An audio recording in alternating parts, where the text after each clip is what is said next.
Here's a message of importance to millions of people who are continually pale and washed out, weak and run down. Doctors will tell you that these conditions are often caused by a deficiency of iron.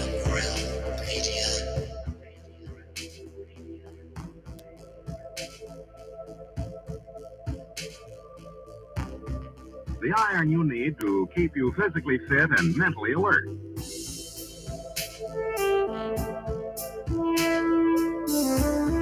Medical studies show that 2 out of 3 women and many, many men lack the daily iron your body requires in a form your body can easily use and put to work. For you.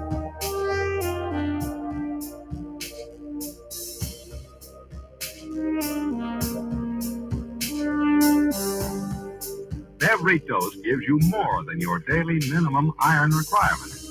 For you. We are not alone. We are striving for more. So if you're not getting the iron your body needs,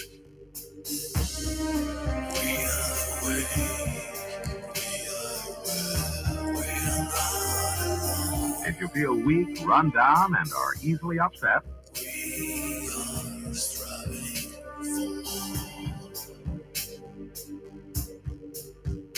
start taking iron today.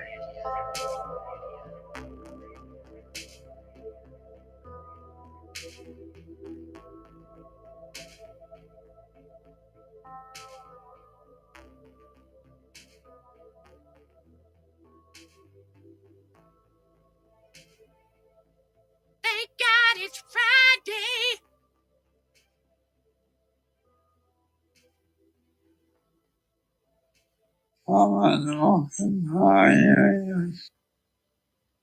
It's Friday, my dudes. And a TGIF to you all. Welcome to Have No Sphere right here in the Iron Realm Media YouTube channel. My name is Josh Corey, and I am still just about 3 steps out of time ever since this morning. Woke up late, almost slept through the show, and have been playing catch up ever since, and just feel like I'm about 3 steps behind this reality, trying to play catch up. Catch up. Anyway, this is where I usually say hello to Mrs. Cami Knodel because I like to do ladies first, but because I know she's got something really special in the works, we're going to save her for last. Besides, Zach is here, and we didn't get a chance to talk to Zach today over there on the Ironworks on truthfrequencyradio.com, tfrlive.com, where we have a little show every Tuesday and Friday morning, kicking off at 5 a.m. Eastern to 7 a.m. Look at me switching up time zones because I'm cool like that. Zach, how you feeling? How you doing? Hey, Josh. Hey, everybody. Yeah, a lot better. Just real rough night. It's crazy. We were heading back from dropping off Jaren's buddy down south, and I had the most terrifying driving experience probably ever. Well, without, another vehicle. I've had those near misses or a deer where you're like, oh, shit, and like everything goes slow motion. I've had those, but this was on the highway doing 70, and all of a sudden, like, couldn't see anything. It was raining so hard, even the fastest windshield wipers did nothing. We're doing 70. There's a car right in front of me. All I see is water being sloshed around in front of me, and then 2 bright red lights. Eesh. And then headlights behind me. And yeah, it's a 2-lane highway with no curb. It was like white line, 2 feet, hill.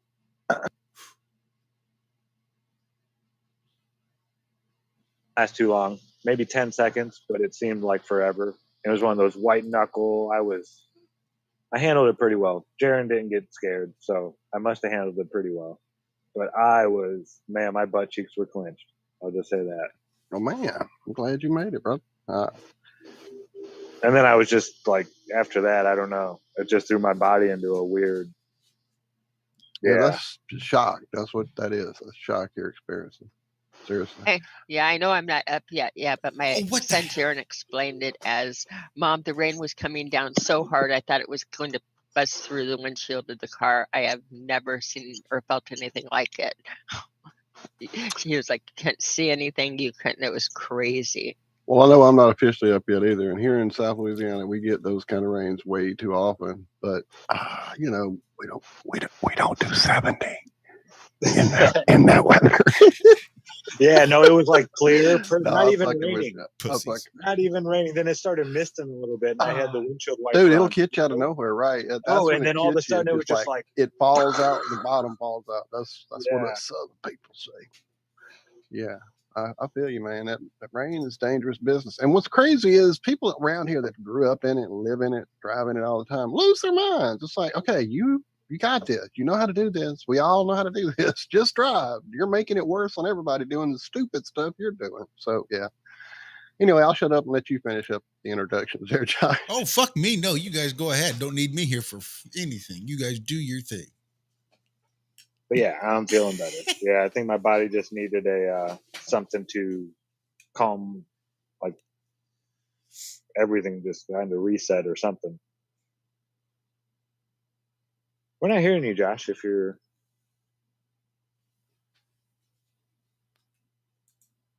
No, there was something really weird happened. Well, I saw you be host again and wondered what that was about. I never knew I wasn't host. Yeah, I know. I was wondering how that all occurred and was concerned and really wondering myself that I wasn't going to point it out. But since you have, yeah, what the hell was that about? I have no idea, but somebody muted me. What the fuck? Are you kidding? So somebody muted you and unhosted you and then rehosted you. The whole Fine. thing, yeah. It's like my Zoom blinked. And I was like, what the hell is this? And it says the host has muted you. And I thought I was the host.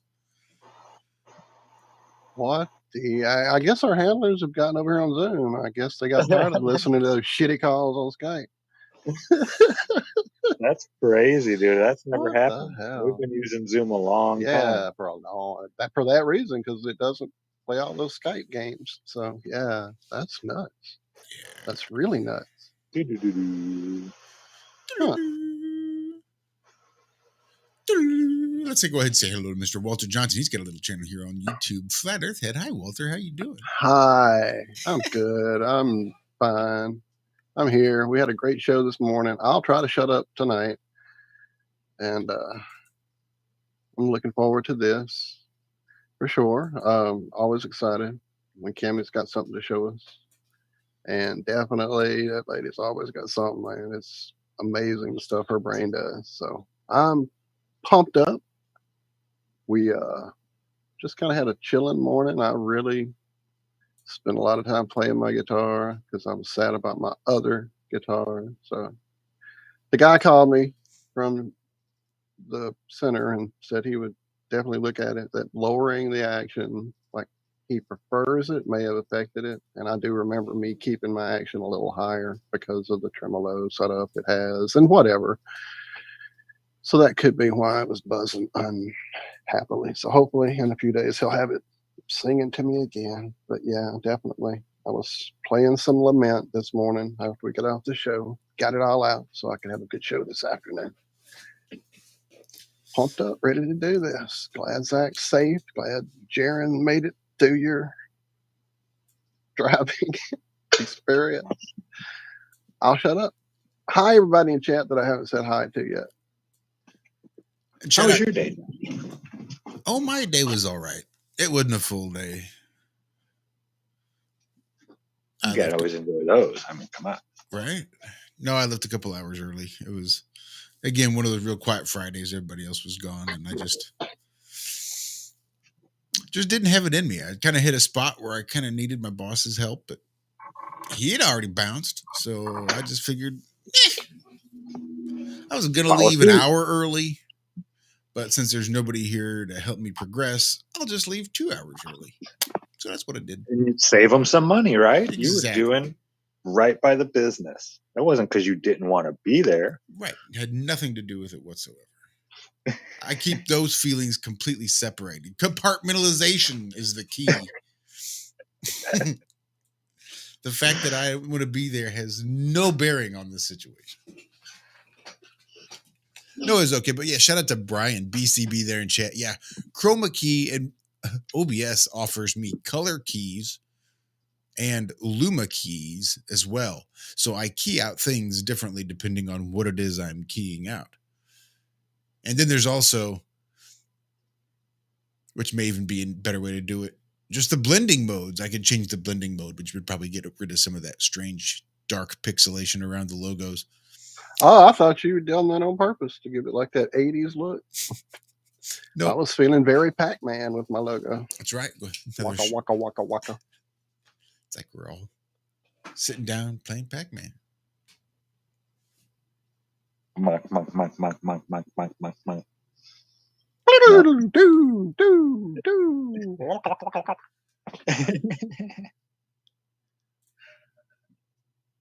a minute, I want to try one.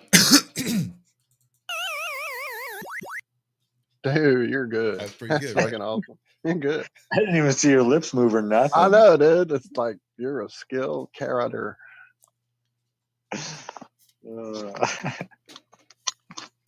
I know there's a lady sitting There most certainly is.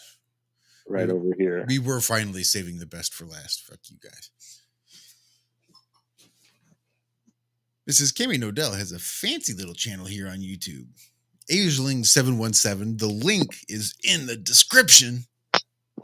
Cami, how has your week been, my dear? Oh, it has been a week. That sounded so weird. I just got to say, you sounded like a creepy little old lady right then. The way you came in there, it's like you were doing a weird old lady voice. Not an old lady. Let me move my microphone because it was in a weird place. Is that better? No, it's Yeah, better. It was you fine. are. It corrected pretty quickly. It was just kind of weird the way you came in there. Weird. Don't mind me. I did. I was like leaning and had the mic in a really weird spot. So, and it's been a weird week. We've had storms coming through today. It's interesting. Like the one that hit them on the highway, we had a wave of them come through here today, and they do at the house what they always do. They seem to break up and drench us here, but we have the red and the purple that come right at us and then make a little path of green over the head, over the house. So it's really weird. I have storms all around us and we've gotten mist. And did you notice that happened again today, Zach, while you were downstairs? Or No, I slept like all afternoon. slept all afternoon? We had storms that were equivalent to what you drove through come right at us, heading at us, and they broke. And again, did what they've done time and time again. They hit all the areas around us really hard, and right over our little bitty area, it went to green, and we just got drenched, but nothing, no winds. They were saying 60-mile-per-hour winds and half-inch hail and da da da da da. I wonder what the vortex is like you guys are planted on there. It has to be that. What else could it be? It's If weird. That's a It's, yeah, consistent thing well, it's that called- happens.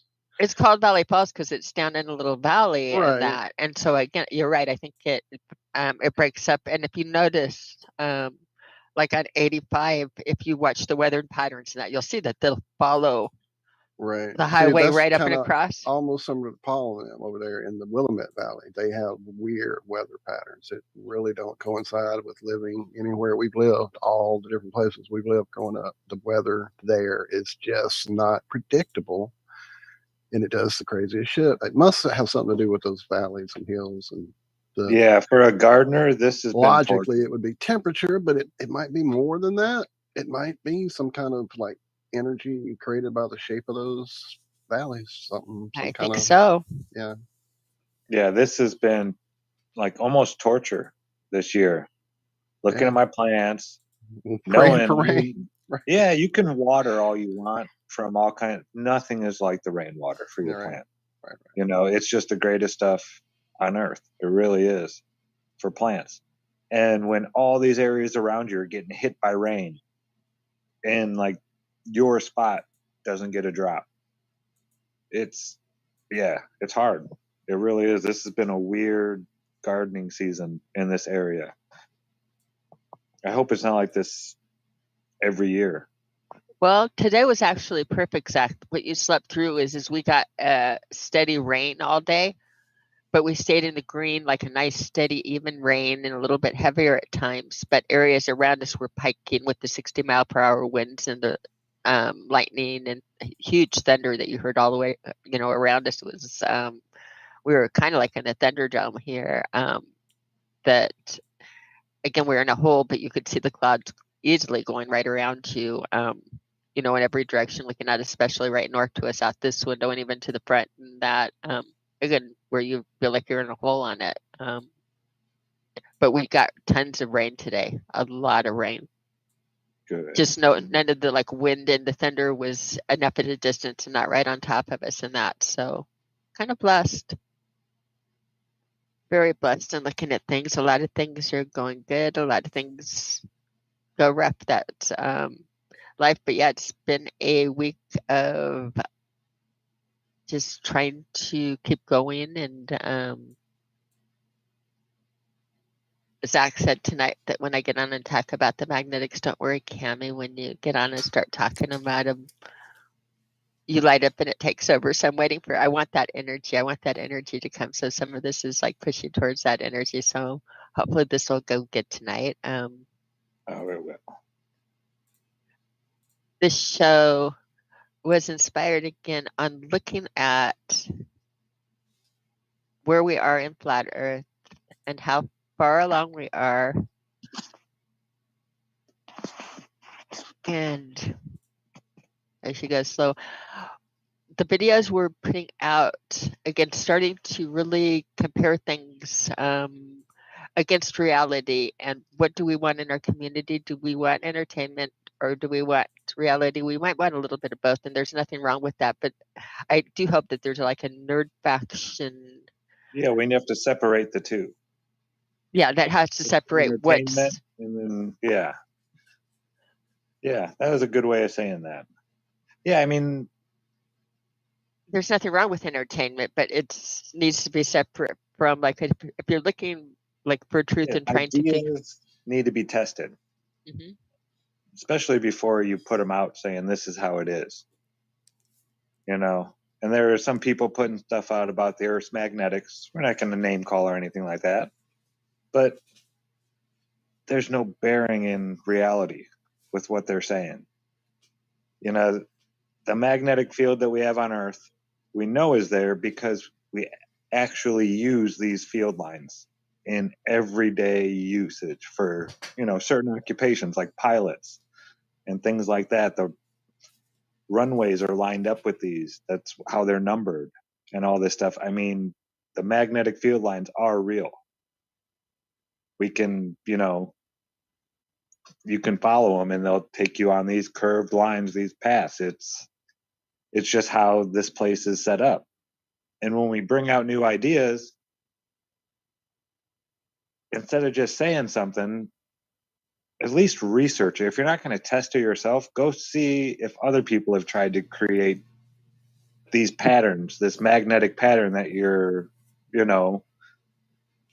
theorizing about, and see what the pattern looks like under a ferrocell or a magnetic field viewer or even iron filings. Things that aren't, you don't have to have hundreds and hundreds of dollars put into it. You could do this for $10 yourself, or just go on YouTube. How long did it take you to find it, Cami? 5 minutes, I think. It took me 5 minutes to find it. I have a new little because I work with iron filings a lot and doing it on the pattern, but it's very, very messy, and I don't bring it to the seminars, and Zach hasn't even seen me do it because of the fact you put the filings, he did it in a little dish. It was better. I was doing it on pieces of paper, and it's kind of like the ferrofluid. You can get really, really messy with it. Right. Well, you would have to make a little containment like area, kind of like the little. Remember the little draw the face, put the beard and the mustache on the guy when we were kids? One of those, like little flat, covered up with a little plastic. It could work over and over. I need a containment field. That's it. Well, it entirely is. I need, but everybody does. Everybody should be playing with this stuff. Everybody, do they even sell those anymore? I'm gonna go look. Go ahead. I'm sorry. I just watched a liquid one, the ferrofluid inside it was like a little dome, and you had a magnet, and you could like take the ferrofluid with the magnet and move it around, and you'd take it and you bring it up to the top, and it's like all in this rigid form, and you'd pull the magnet away and it would just like liquefy and drop back down, kind of like a lava lamp. Yes. It looked really cool. Yeah, I just watched one when I was getting stuff set up for the show. That's fabulous. And looking at the ferromagnetics with the ferrofluid, we have that. And Zach, we're getting excited. And one of the videos we'll be showing you too. It's inspired Zach to make a good viewer and a ferrofluid viewer for possibly even Oktoberfest if we can get a little containment area around it. We could even do that Friday night or something, or Saturday at nighttime. You're right, at nighttime would be the best. Yeah, it really would.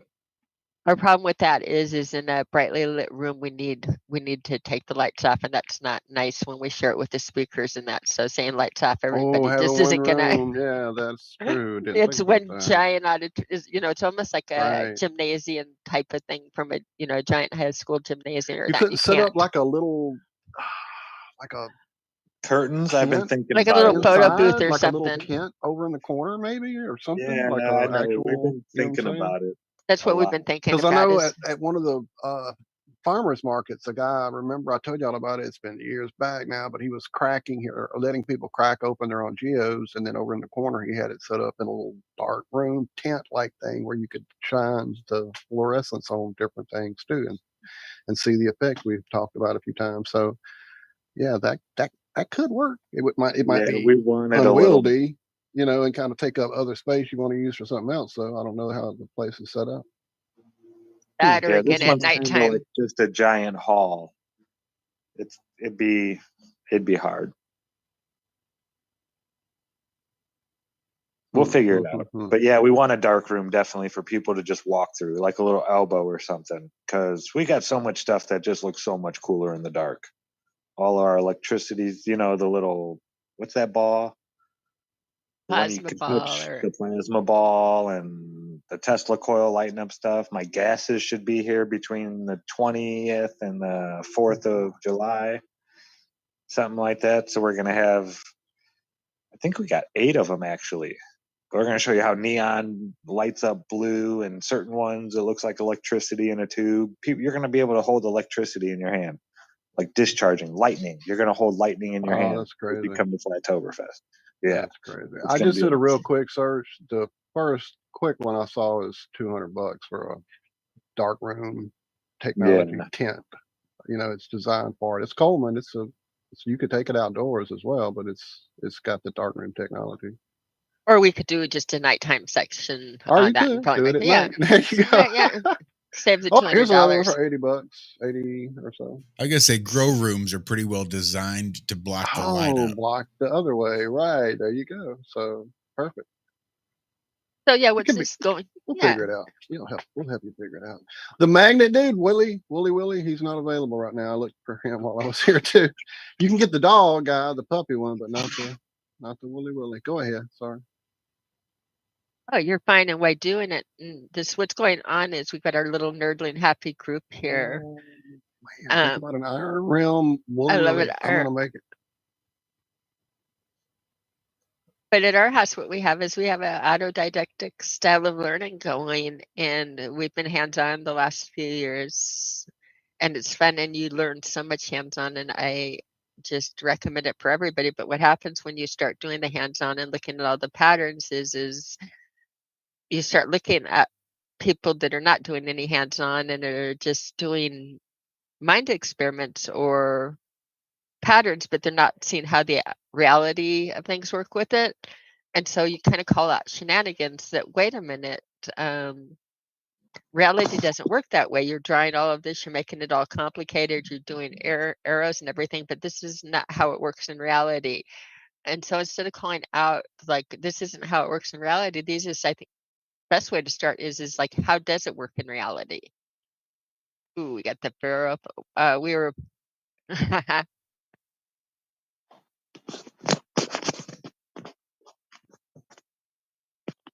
what's going fabulous, on? Josh has got up on the screen. I'm sorry, Josh. It's like lose my attention. He's got the ferrofluid up on the screen while I'm talking, and I'm just sitting there watching the ferrofluid patterns in the jar. Thanks, Josh. I just dropped in the chat here, and I'll drop it everywhere else. A do-it-yourself little magnet toy to make your own self-contained one. That might be an idea just to play with the kids with. I don't know. Just throwing that for you there, Cami. Kids love the magnets. They love doing all of this. This is wonderful. I have, like with metal iron filings, what I picked up from Amazon is I picked up a little pad that has the filings in liquid in a just flat fashion that you can drop the magnets on, a magnetic viewer. Not quite as fancy as this one because it's just 2D instead of 3D, but you can also make the ferro patterns just like this, and Zach was playing with it. I can put it in my hand while doing this, but again, simple toys that you can get and try and do everywhere.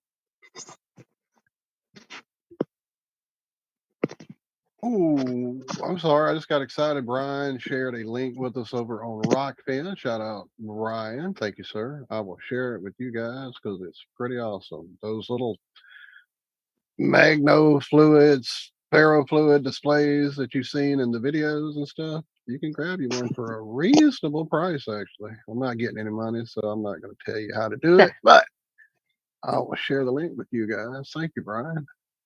Zach, how much does it take to make $60 for that? Well, you That, could see, you could just take a mason jar, fill it with water, and put some ferrofluid in it. Yeah, but it doesn't do it like this automated. No, I'm just messing with you. Doesn't just do the little displays and the little movements and stuff. You know what I mean? Like the little, I don't know. Let me look. Go ahead. Yeah, you know me though. I'll make it myself before I buy Oh, it. I know, sir, and you'll do it probably better. I'm almost certain. Right? See what I'm holding right here? I'll see it. Kind of, sort of. It's a little thing with filings in there. It's Oh yeah, thin, it's almost like this, perfect. but Yeah. exactly. And you can, if I had a strong magnet, again, you can pull and do the ferrofluid stuff. This is a yeah. weaker one because this one you Oh, yeah. can. Let's see if I can get this one too. I was getting a quadrupole on it. You know what I got haven't thought the about? quadrupole on it, and I've got a little bitty weak magnet in my hand. Let me see if I can pull something stronger in this room. Yeah, if you look to your right, the big circle magnets up there. Yeah.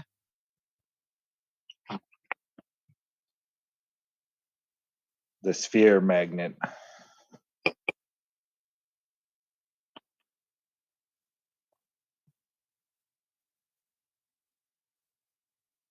Just be careful with that magnet around your computer. Just saying.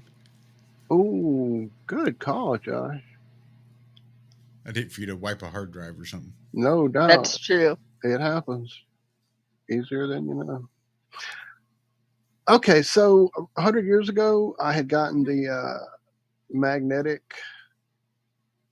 iron filing hourglass. I played with it with you guys.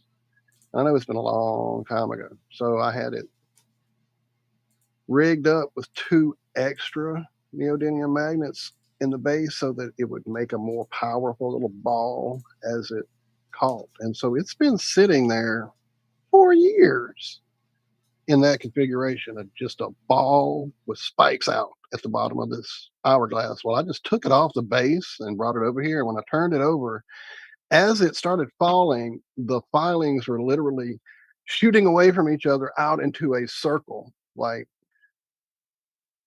the clouds do around the moon sometimes. Yeah, it's the most insane shit ever. And I'm trying to see if I can video. There's no way to show it on this crappy camera I have up here. I'll make a little video of it and pop it in for you guys in a minute rather than try to share it this way.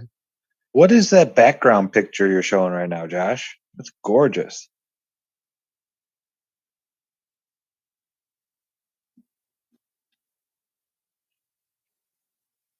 On the YouTube feed, what is that picture?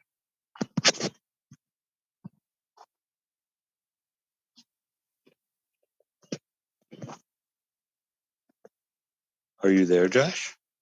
Hello, Josh. You might have stepped away for a sec.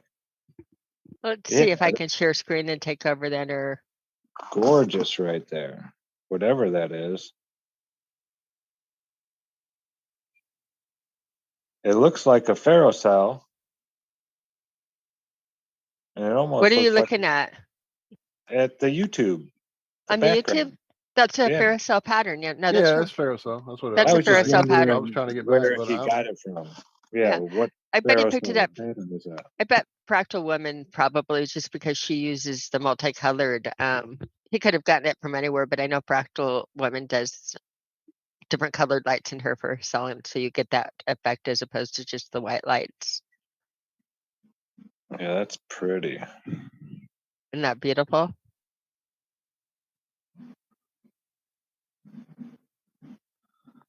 What you're Mesmerizing. looking at is a ferrocell pattern.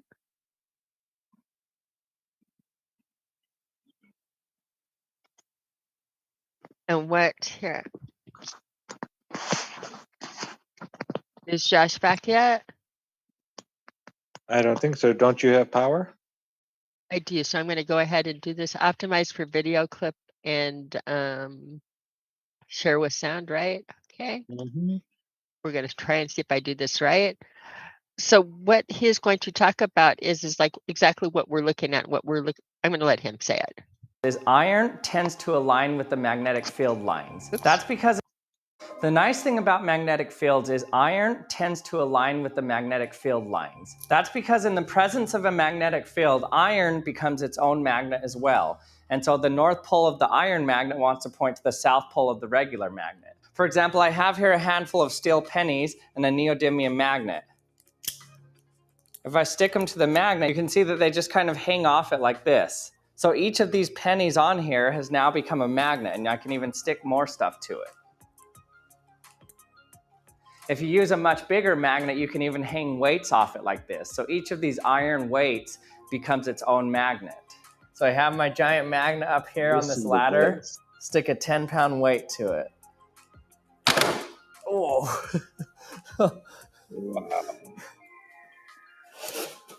Another 10-pound weight.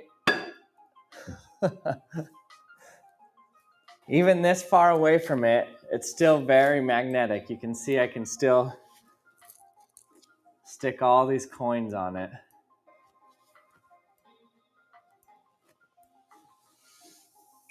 In order to make the iron become its own magnet, the iron doesn't even have to be touching the magnet.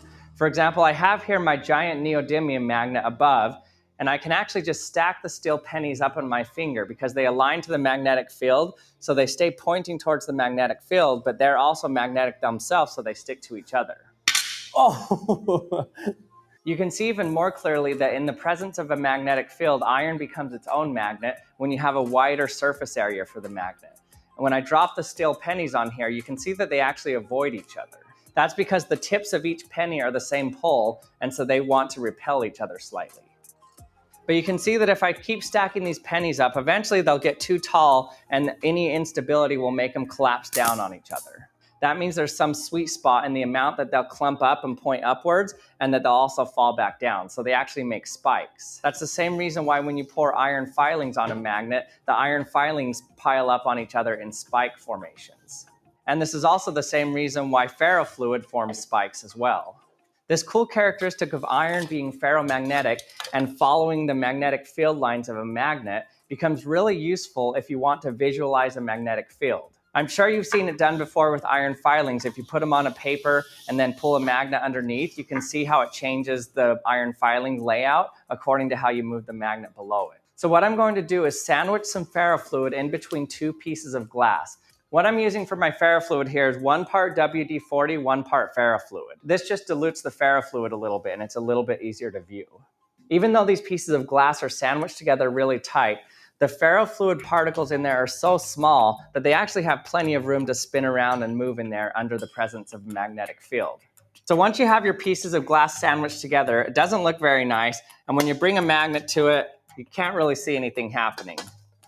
In order to see the ferrofluid moving around, we need to be able to see when they kind of chain together in there and form some lines.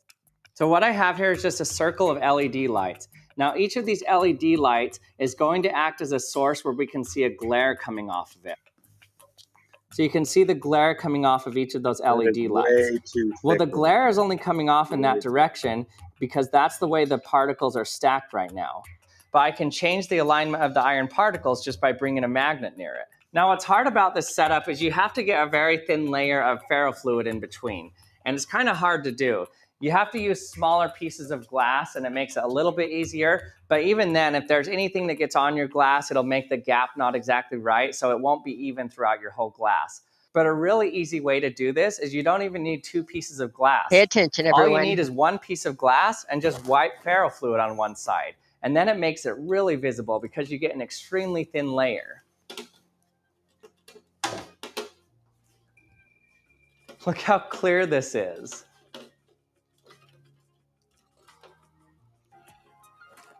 What I love about just doing the one-sided glass is it makes it so you can control the layer extremely well. The only downside to this is the ferrofluid is slightly volatile.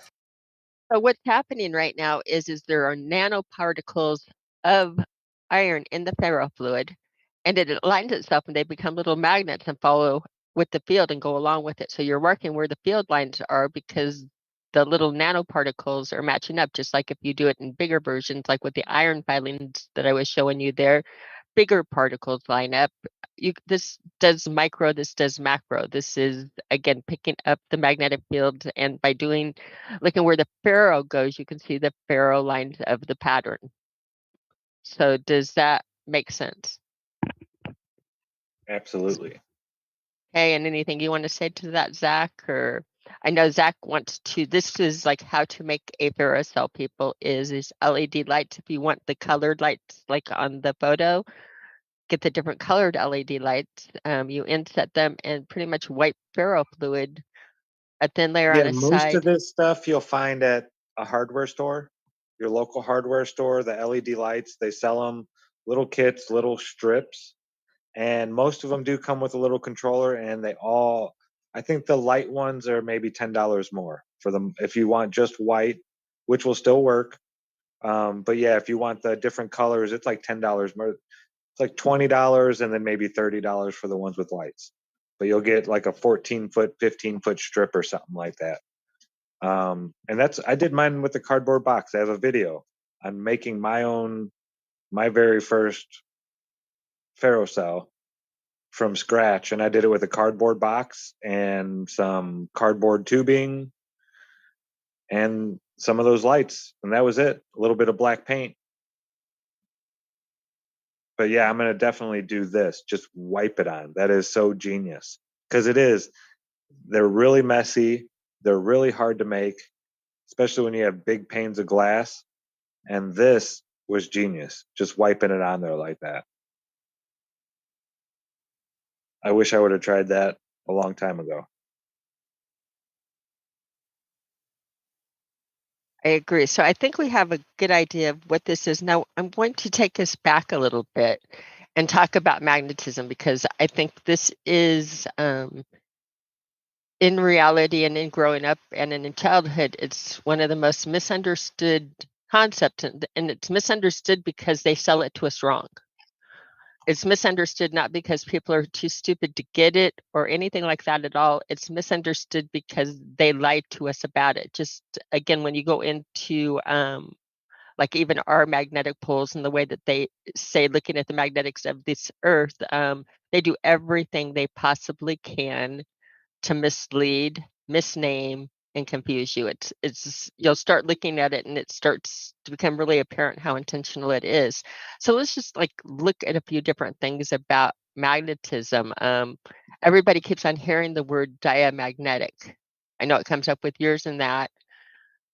Let's just read a little bit about diamagnetism. Diamagnetism is a property of all materials. All materials have the property of diamagnetism. Did anybody know that? People say no, not everything is magnetic. Every element has a reaction or a magnetic permeability to it, and we measure it, we chart it, I think I've even got like PDFs up here. It's completely, oops.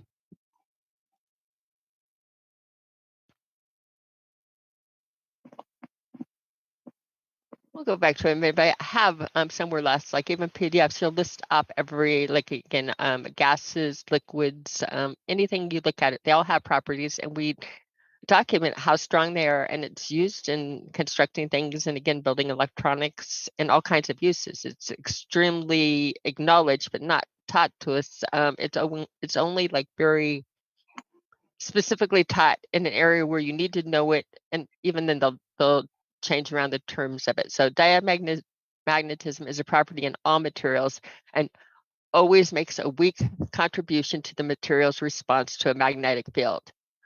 Now, I talk about it and I say diamagnetics, ferromagnetics, and paramagnetics, but you need to realize diamagnetism is always there. It's just the weakest. However, That's a the other, push. That isn't an attraction. So everything actually is pushing away from. God, isn't that 180 from what they tell us? it is 180 from what they tell you. It is 180. That's what I mean is it's really misunderstood and really confusing when it's really not confusing. The only reason it's confusing to us is because it's harder to unlearn what you've been taught. A little facts, just like again, when we talk about the North Pole, well, the North Pole is what kind of, they call it they call it a south magnetic pole because the North Pole of a magnet is attracted to it, and yet it reads as a quadrupole. It doesn't read the one thing it doesn't read is the North Pole. Yeah. I mean, there's diamagnetic. The way I remember it, folks, is it's dying to get away from a magnetic field. So diamagnetic, it's a very weak, just like paramagnetic. Ferro is your metals, strongest, like your iron, where you get it, your magnet will stick to it and it's hard to pull off. Well, paramagnetic is still attractive, but you don't get that stick. The magnet doesn't stick to it, but there is a slight attraction there. And then you have your diamagnetic, which is in all materials, just that, it's a gradient. But that diamagnetic is dying to get away from other magnetic fields. It doesn't want to be. So there's a repulsion there, a slight repulsion. And it is a weak property, but it's there and it's observable and it's measured in that. Now, it's interesting that what we're going and what everybody knows as magnetism is ferromagnetism, that sticky stuff, that hard force. But when you talk about in nature what's abundant, magnetism is abundant in everything, right? Paramagnetics is very, very abundant, especially in gases and liquids. And yet all of them are diamagnetic, a huge portion are going to show paramagnetic things. Ferromagnetic is very, very rare. It's only in your irons. It's only like this in the whole of reality. It's only in a few things. It's the rarest of all the magnetisms. It's the easiest one to observe. But when you sit there and think of it and the metals that are ferromagnetics, your irons, you can bring up the list. It's a very short list, very, very short list. I should bring up the ferromagnetics on here. The ferromagnetics list of it is ferromagnetic materials. We'll get into how and why they work that way, and it's fun and unusual. But when you look at the list of it, it's not that many metals on it. I don't know if this one's going to have it, but magnetized materials, it's very few materials. In this particular article, it should give a list. Iron, you've got hematite, you've got you've got, for instance, iron in the exchange. You're going to get, again. And the one that really threw me the most was the rubber. There's a rubber out there that is ferromagnetic. It can be turned into a magnet. Mm-hmm. What was it? Ferrite? Oh, there was a couple of, there's only like 5. Right. 5 or 6. Again, that's what I mean is we've looked at it so much. I'm trying to remember relatively new class of them. But again, this is we've been reading and reading about it. But when you get into the rare earth metals and the common ones, iron, nickel, cobalt, and their alloys, and rare earth metals like again, yttrium and neodymium, and that it's not a big list.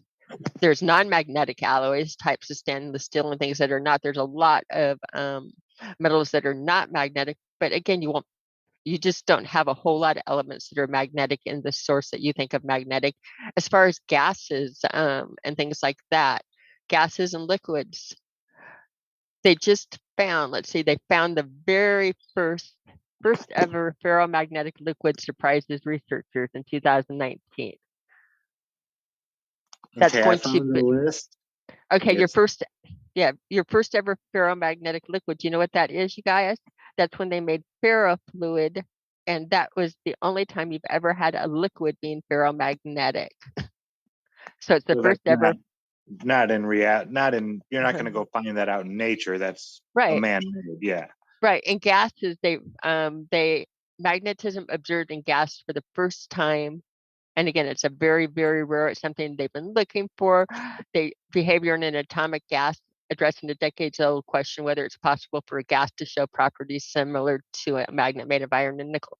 So when you talk about what we're taught magnetics are, I want you to realize everything responds. Everything has got a magnetic permeability, and yet what we're taught magnets are is the tiniest, tiniest, tiniest sliver, the smallest sliver you could come within, but the easiest one for you to see because the actual pieces of iron in themselves become magnets themselves. They line up. They're very easily visible, but that's not what magnetism is. That's just a little bitty subslice of it. The coolest subslice, but it is a little, it's a subslice. So when you think of magnetism, again, magnetism is a property of all. It's very strong.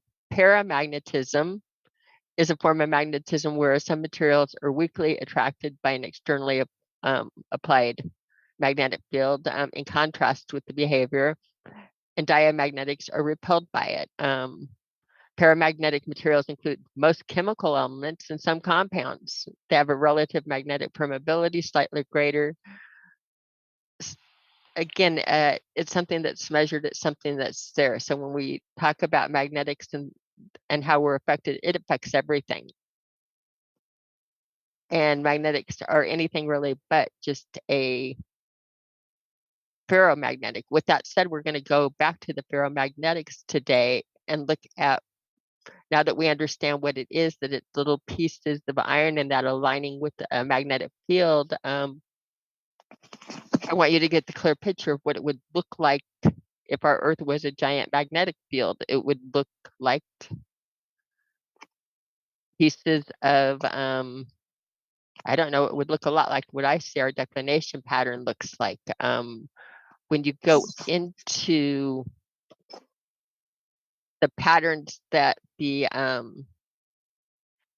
magnetic fields form, the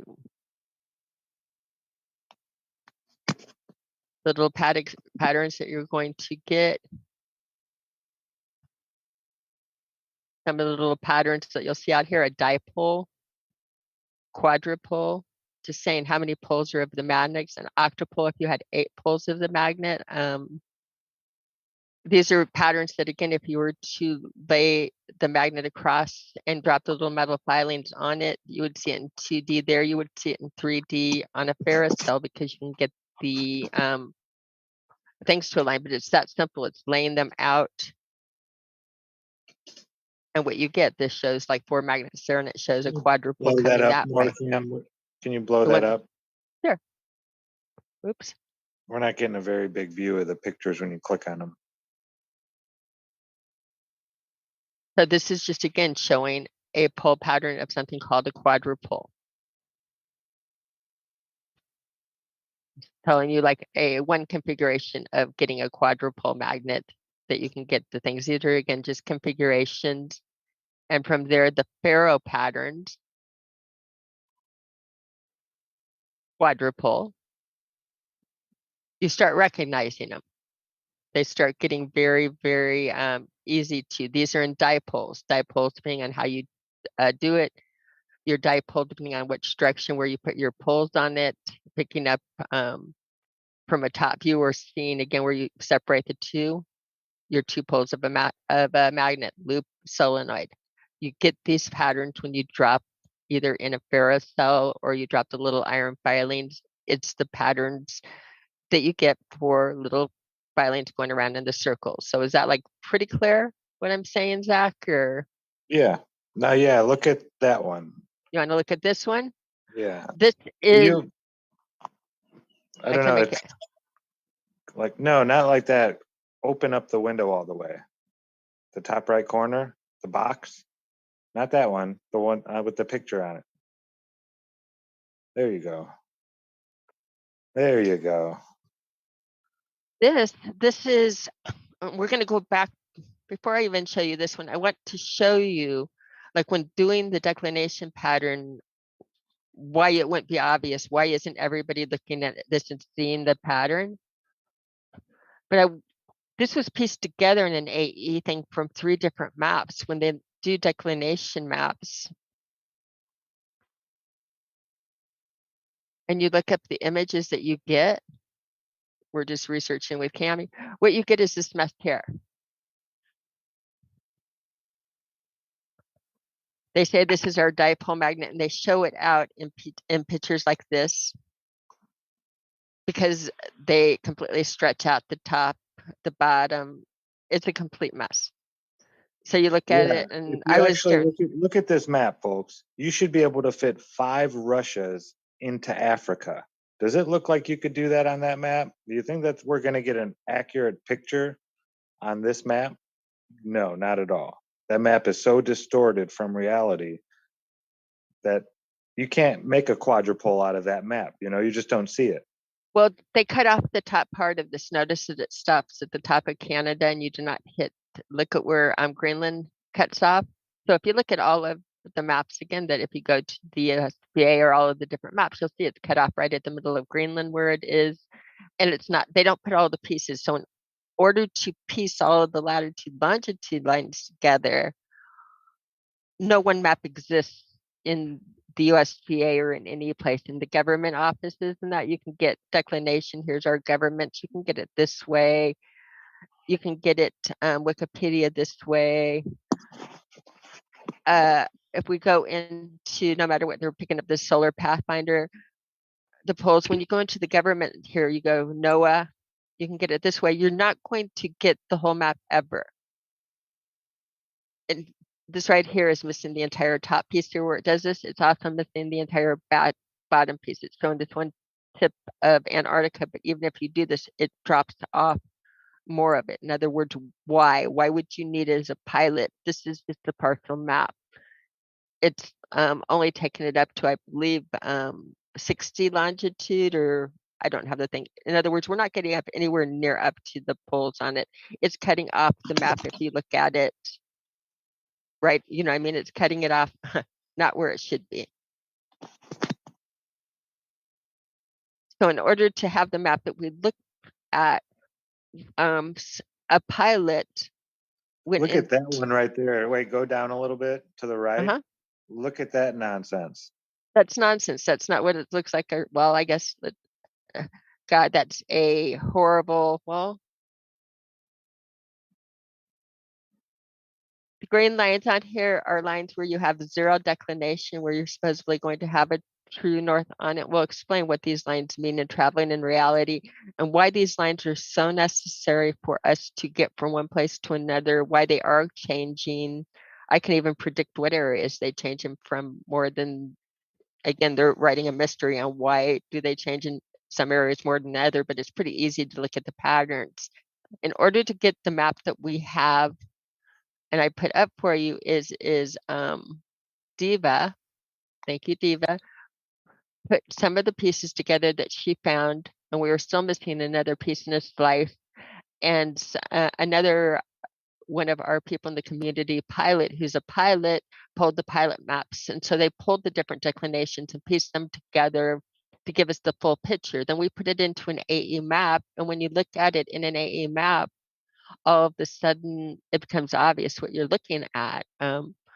This is a ferromagnetic pattern, which it would make sense that it's a ferromagnetic pattern when you understand, if you look at flying and by a compass, what would do, they'll say if you follow your declination, you will get like going north, even like, do you see my cursor or no? Yes.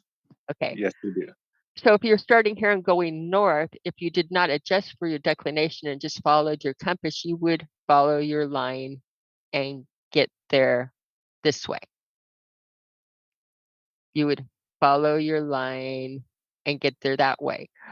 What they tell you your declination is the amount you need to turn your body from where you're angled on this line to face directly to true north, or where underneath the North Star or Polaris is. So when people say, what is your declination? Your declination is simply the amount from where you are turning again your compass, where your compass points you to north.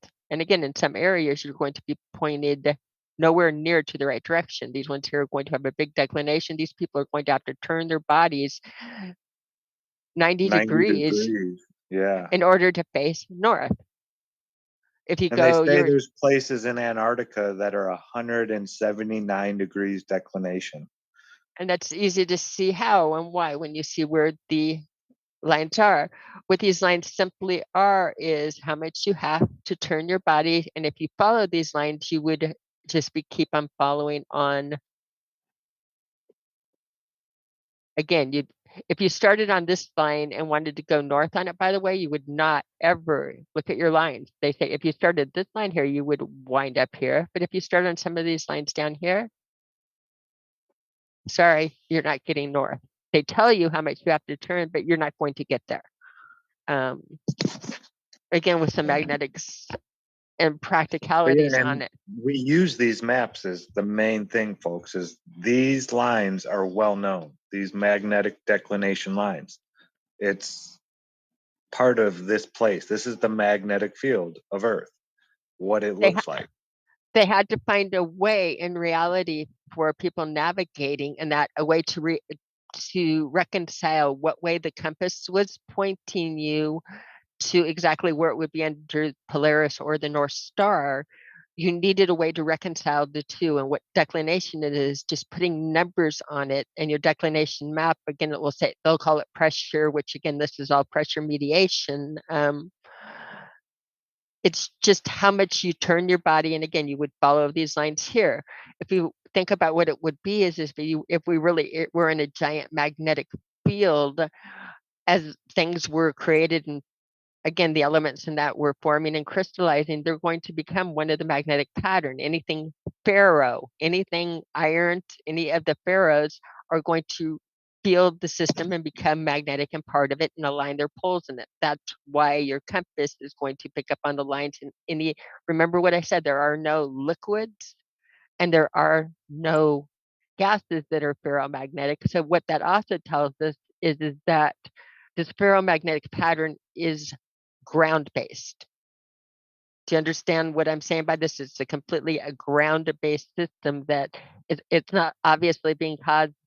I mean, it's being caused by elements, and that probably, again, under the ocean and the things, but it's iron things picking up and your magnet becoming little bitty magnets all along the way, much like those little coins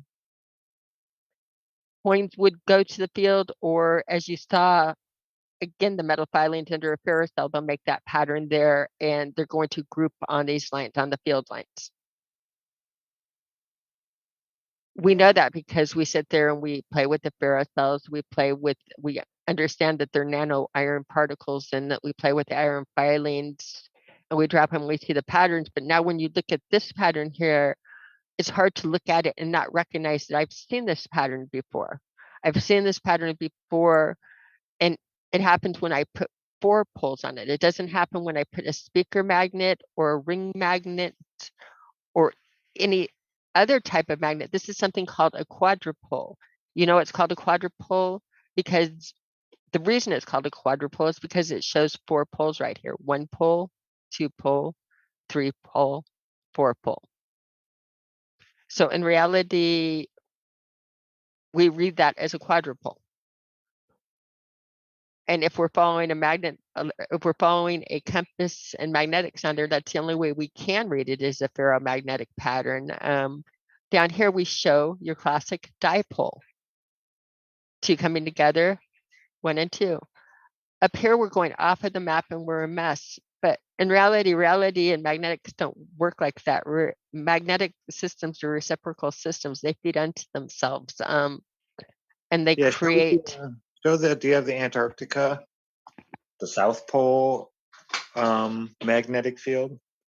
Because you would think it should look like the North Pole, right? You would think, but You would they think. show us something totally different. It's insane. Magnets don't act like this.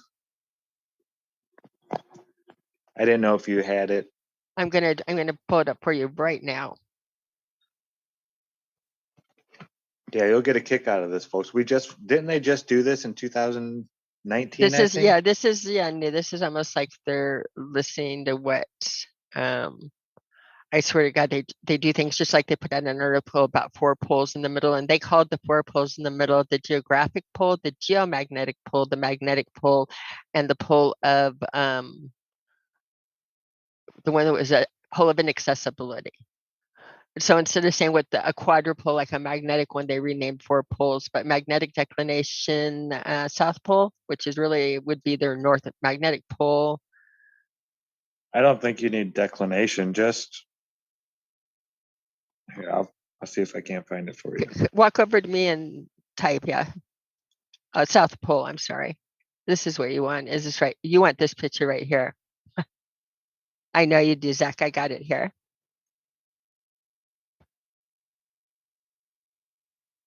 Solenoid. Yeah. Look at We can that. go back to our nonsense, folks. pictures and do this, but this is not half of a dipole.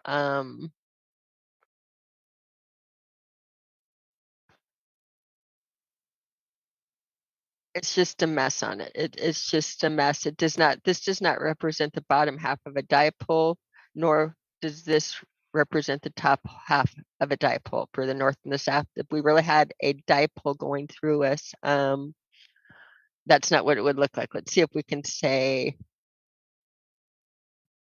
what's this one?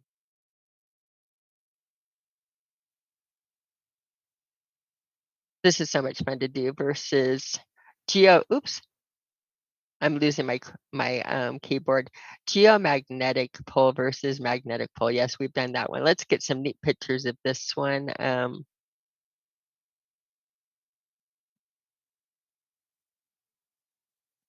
know I've got some shared ones that are better, but I think this one's pretty good. Okay, they're telling us this is our geographic North Pole. This is our northern magnetic pole. Hold on. Our geographic, this one doesn't have the other ones on it. I might be better off I like finding it on Google for you, but it's almost like they're hiding it from me. They'll do I'll explain with what it is on and the axis of it. Okay, here's a good one. Oh. We have our axis of rotation, our geographic North Pole, our magnetic pole, our geomagnetic pole, and now they're calling our fourth pole the axis of inaccessibility, being the furthest place from land. And they also have a different, again, we have geomagnetic and magnetics. They're giving you differences that it's spinning on this is at this axis. They would come through. These are where the poles really would, but this is where the compass really points down. So none of our stuff really matches up. I suggest everybody going into and asking questions on the poles and why none of this stuff matches up. The south magnetic pole is the geographic North Pole, which is on a magnetic axis different than the places that you read where things are. It starts, I should just be going into my pictures because I've saved some of the pictures of them that label it out the best and how absurd it really, really is.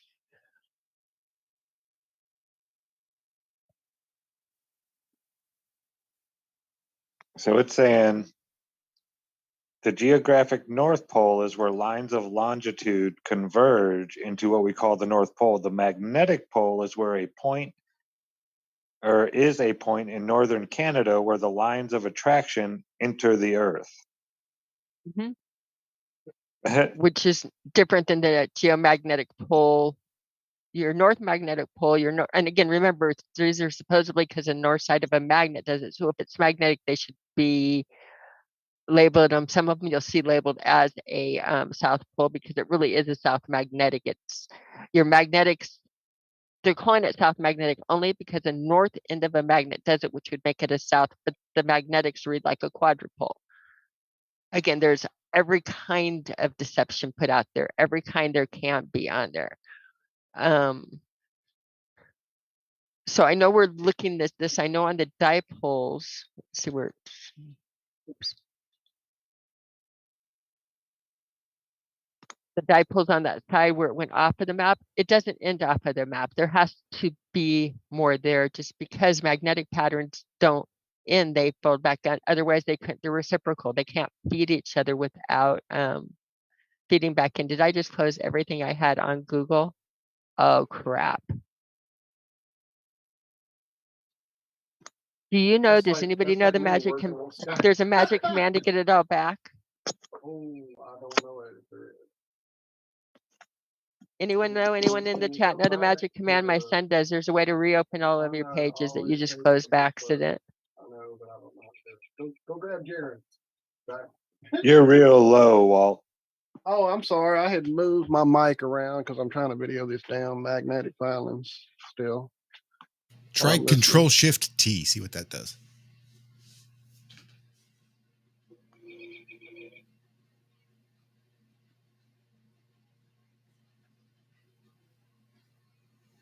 You're my hero. Thank you so much. You're welcome. I could have gotten it all back, but it was like stupid that I lost it. And I wanted to make sure I covered some of the things on here.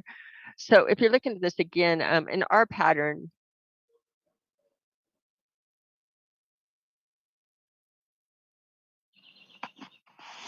when you're looking at what we fly by, which definitely would make sense, would be a ferromagnetic pattern, it resembles nothing of a dipole. And nothing that would be created, like again, with the ring magnet, when everybody is pointing out, the one thing again that's hitting me is people are pointing out our ideal model, and this is really, really popular. And I get it, they put it in to get the magnetics, they put on there that it's like a speaker magnet with the North Pole on the inside and the South Pole on the outside. Is that correct? Yeah.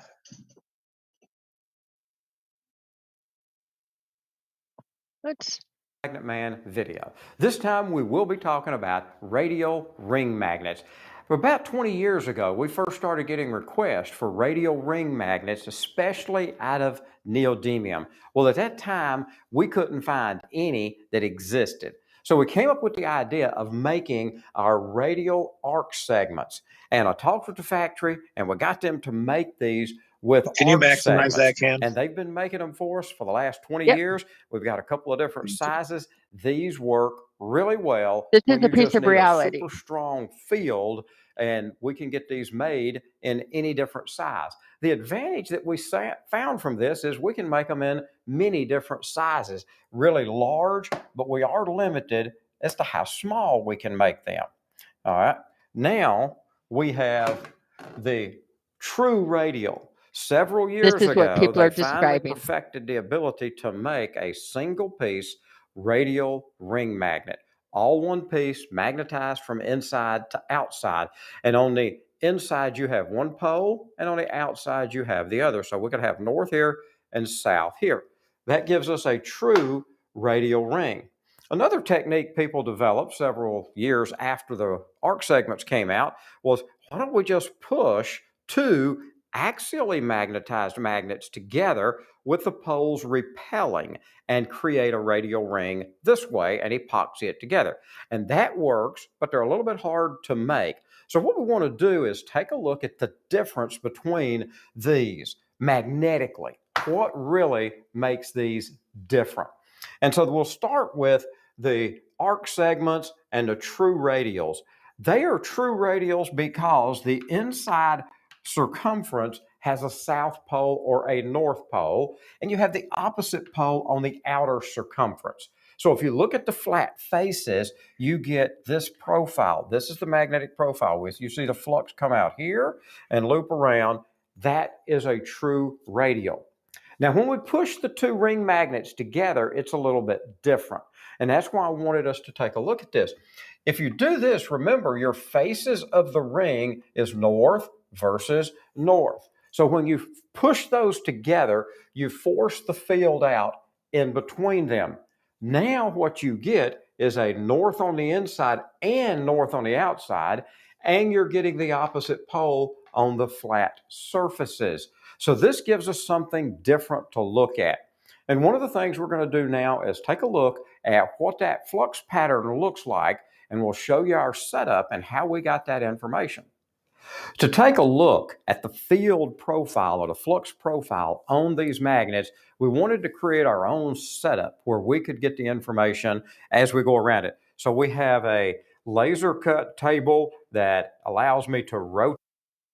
I'm gonna take you all the way through here because he's gonna go into technicals. But what you have here is the pattern. The pattern when you do this, the pattern folds in on itself, and you get. I can show you on some other things. You don't get the toroid that people are drawing or anything else. You get a field that draws on right here, the unipole south and north.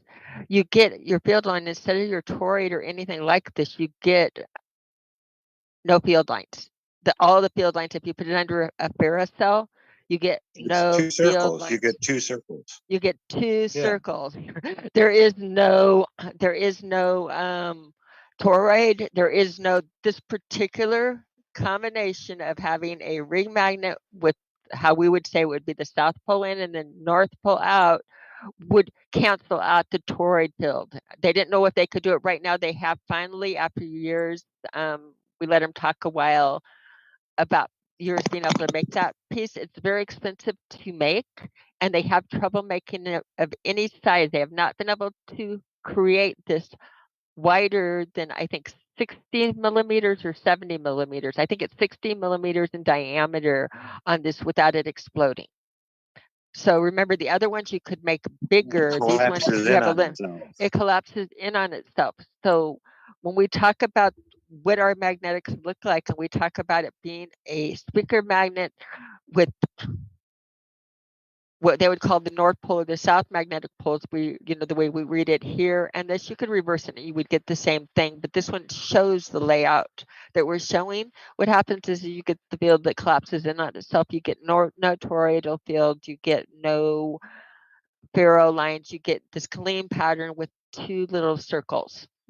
You don't get the quadrupole. You don't get the quadrupole. You don't. Not only do you not get the quadrupole, you don't get the toroid. You lose your toroid field. It's the only configuration that you can put a magnet in and not have your toroidal field. So when people are drawing this and then drawing the donut toroidal field on it, you cannot. What happens to the magnetic field in this case? As far as it becomes incoherent and collapses in on itself. It's just like taking a bunch of magnets and clumping them together. If you've seen the videos we've done on the magnets, it becomes what we call incoherent. All the magnetic fields are lined up in different directions, and they cancel each other out. So it weakens it. Right. They say clearly this magnet is impossible because there's no way for the field line to get back to the middle. So what happens to the field in this case? Does it disappear completely? Do the magnets blow up? The magnets won't blow up until you get bigger. They do have a hard time keeping them together. And the field, what it does is that now we can measure it. We can do the two little lines that it gets it, but you don't get the toroid. In other words, this is right on top of the magnet. There is no field, and when you put it under a ferrocell, which they've done the axial ones, I have seen these radial magnets under a ferrocell in the work on it. You get no field. You get the circles. you get this. This is what you get under a ferrocell, under a viewer, under everything if you do it that way. So when we're So looking when at we do come up with our ideas, let's test them out. let's test them out. Let's see Or let's go do some research and see what other people say that these, the field would look like. We played with magnets for days, months, years. trying to figure out how to create, the quadrupole. Under that ferrocell, I just kept sitting there playing. Cami was like, "Oh, try this, try that." A lot of it was just playing regardless, not trying to make. We did a lot of playing with the ferrocell. But yeah, it's good to play. You have to play and experience, get a feel and see what the feeling of what is doing what is happening. Does it happen every time? Was this a fluke? Does it happen every single time? That's not a fluke. Here is taking two pillar magnets, and you can put those together and get your two dipoles and this is a way to create a quadrupole. Another way to create a quadrupole is to take four magnets and place them like this. You can see, because again, you can see your quadrupole on here. That's if they were up and down, they're showing them across, but from the top, they're showing them displayed to say that you would have the south, north, this up. That's your quadrupole pattern again. So you can get it by putting that. You can also get it by taking two magnets, laying them side by side where it looks like they're clipped. Remember, a pole here, a pole there, a pole here, a pole there. You get the quadrupole with the poles in the center and your toroid and your fields coming out from it. This is 1, 2, 3, 4 dipole.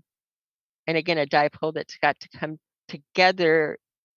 I don't know how to look at that and then see it. If I'm seeing it wrong, somebody pointed out, but by every logic, we'll I go to can that one in think the of bottom left there with the waves or the tides. Oh, This is a okay. picture done. I got this from Iru, was showing this one day. I'm not sure exactly where he found it from, but it has the tides. Now, tell me that The doesn't tides look form a quadrupole. polar curve around the North Pole. The tides appear to follow the lines of magnetic force and not the moon. This is Zach's titling, by the way. Nobody else is. This is Zach's putting it in. But if you look, here's our dipole here. No, I didn't put that titling in. You didn't say the tides appear to follow the magnetic force and not the moon? No. Yeah, you did. You got the picture. Oh. No, I didn't. I got that whole picture just like that. I took it off my phone. You can even see the little, see that the top, it's got the sound up there. I just clicked it off. That was a screenshot. Yes, they're right. The tides, if you look at the tides, they follow the pressure mediation and they follow the magnetic pattern, which would make sense. They're heart beating to our magnetic pattern. It's there in front of us. We don't get to see the tides or anything in this AE model. It's only when you put it into the AE model that you see the beauty and the logic of it. I mean, that's a lot of the deception of them taking that away from us. But if you look at it, that is a ferro pattern. And again, you got a ferro pattern disrupted here and something going off of here. This is off of our lines. It doesn't end there. It can't end there. It's got to feed back because that's how magnetics in reality works. There's no way to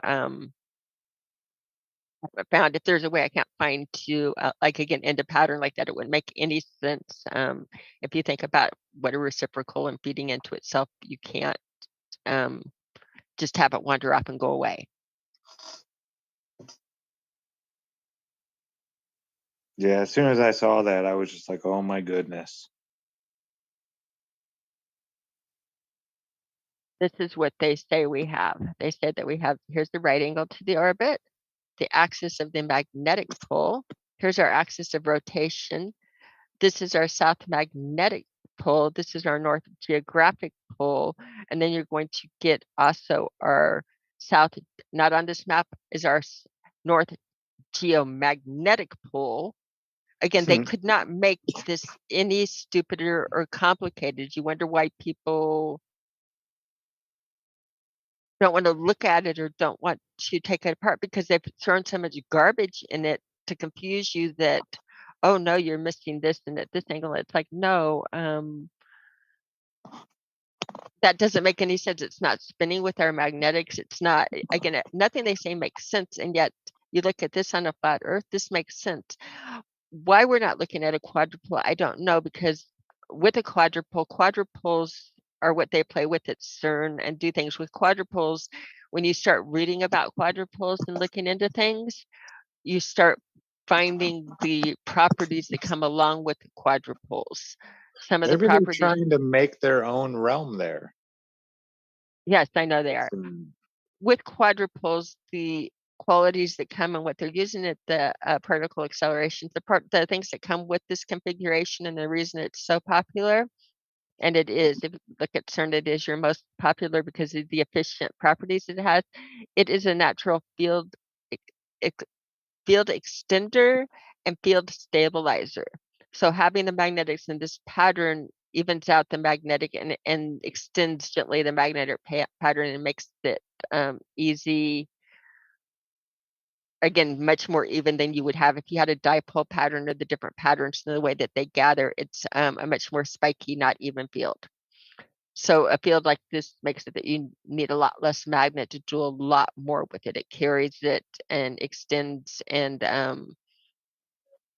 they have it for spins. I see all kinds of properties. I'd love people in magnetics to look up more on it, but it's not something to be scared of or shy away from in mind. It's something that makes a lot of sense. And I could definitely be wrong on this if I'm looking at this and reading it wrong, and somebody that knows magnetics more than me. I mean, I'm playing hands-on, but I certainly would not call myself an expert in it. I'm just hands-on and observing and saying what I observe. If somebody knows a lot more than me and I'm missing something, please share it. And if somebody knows more on the ring magnets, please share it. But the ring magnets in that configuration that everybody wants to and keeps on showing, They don't doesn't make match with reality. They don't match with reality. And I think when we're looking at how this world should work, we need to like match up why. I wrote back on somebody, why did you choose this configuration? How are you doing it? And I wrote to him, it's like, you're describing something that's axially magnetized, or you're describing radial and showing axial. Like a toroid field is not going to appear on that configuration of magnet. So it's like you can't draw one on there. Everybody does. And so I picked somebody and made him guilty to long standing like people. I'm at some point hoping that people go into reality and are looking at things, and instead of drawing fields, say why, and do I really know this field is going to exist, and why does it exist? What's making me think that it's a ring magnet? Why does everybody think that? What is our thought waves on getting there? And it's the most popular thought in flat Earth. So I don't want to pick at it in that way, but it doesn't work with reality. It doesn't work with reality. It makes a beautiful picture, especially on the inside of the ring. It's this beautiful looking spirograph flower looking thing, but it doesn't match reality at all. So let's. Your spirograph on the middle, that's not with a radial. That's the only way you're going to get that spirograph in the middle, Zach. You're not going to get any pattern. I'm not talking about the radial. I'm just saying any type of ring magnet. A ring magnet that's axial, if it's axial, meaning that you have like north on the top and south on the bottom in a flat plane like that, you can get that at that configuration. When you look in the middle of a ferrocell, you'll get that beautiful pattern. It creates a toroid. Because it creates a toroid, but that's again with people, that's putting one pole on top and one on bottom. It's one pole. It's not a quadrupole on the top. Correct. So that doesn't match the pattern, but that at least makes a toroid. So I'm going to give that one a better top and bottom than side to side. We'll give that one in the ring magnets. We'll give that one a little bit like more play. Then at least you're going to get a toroid with that, and you're going to get a pretty pattern in the middle. That pretty pattern in the middle that you get doesn't seem to match any of our reality or field lines or anything that we're looking at on this Earth. But it's the dielectric. At least you get field lines on that one. On the ring magnet, on the radio, you don't get field lines, and I think that's the issue. Ken Wheeler says the dielectric plane is the only place where life can exist. Right. And on the radio magnet, the dielectric plane would be in between the two magnets. It's different. It's well, there is really, the dielectric plane is so tiny, that circle there. That's like, I don't It know. collapses. That's why you can't do it bigger. It collapses in. That's crazy. Well, you saw on that picture. Well, I think you see it. It's like right in it collapses in on itself. That's why they can't do it bigger. You saw it in that one that had the two tight circles. It's got to be like right in between those two tight circles. And again, the only configuration that you can put a magnet into, like have these issues, is the circle magnet. One We're piece just that you don't saying, put the middle in there. let's test and make sure. I mean, we have the ability to test this stuff now. 100 years ago, we didn't have a lot of this stuff. I mean, they had iron filings, but you don't see a whole lot with iron filings. Not like you do with the magnetic field viewers and the ferrocells, the ferrocells especially. And now that we have this stuff, let's use it and then apply it to, our ideas about this place. Let's try to match reality as much as possible when it comes to, building a model of how this place works. Yeah, Cami's been working on this since the beginning, 7-8 years now. She's been looking into this and figure it out.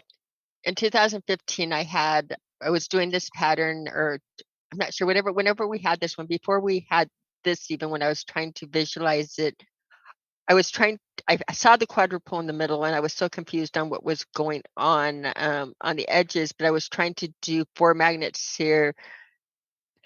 I was doing it not the way we're doing it here right now. When I saw that 2 magnets on the outside can create the quadrupole, and see how this pattern is a little bit fainter than out here, Zach. That's another reason why. Remember on the ways that you could create it.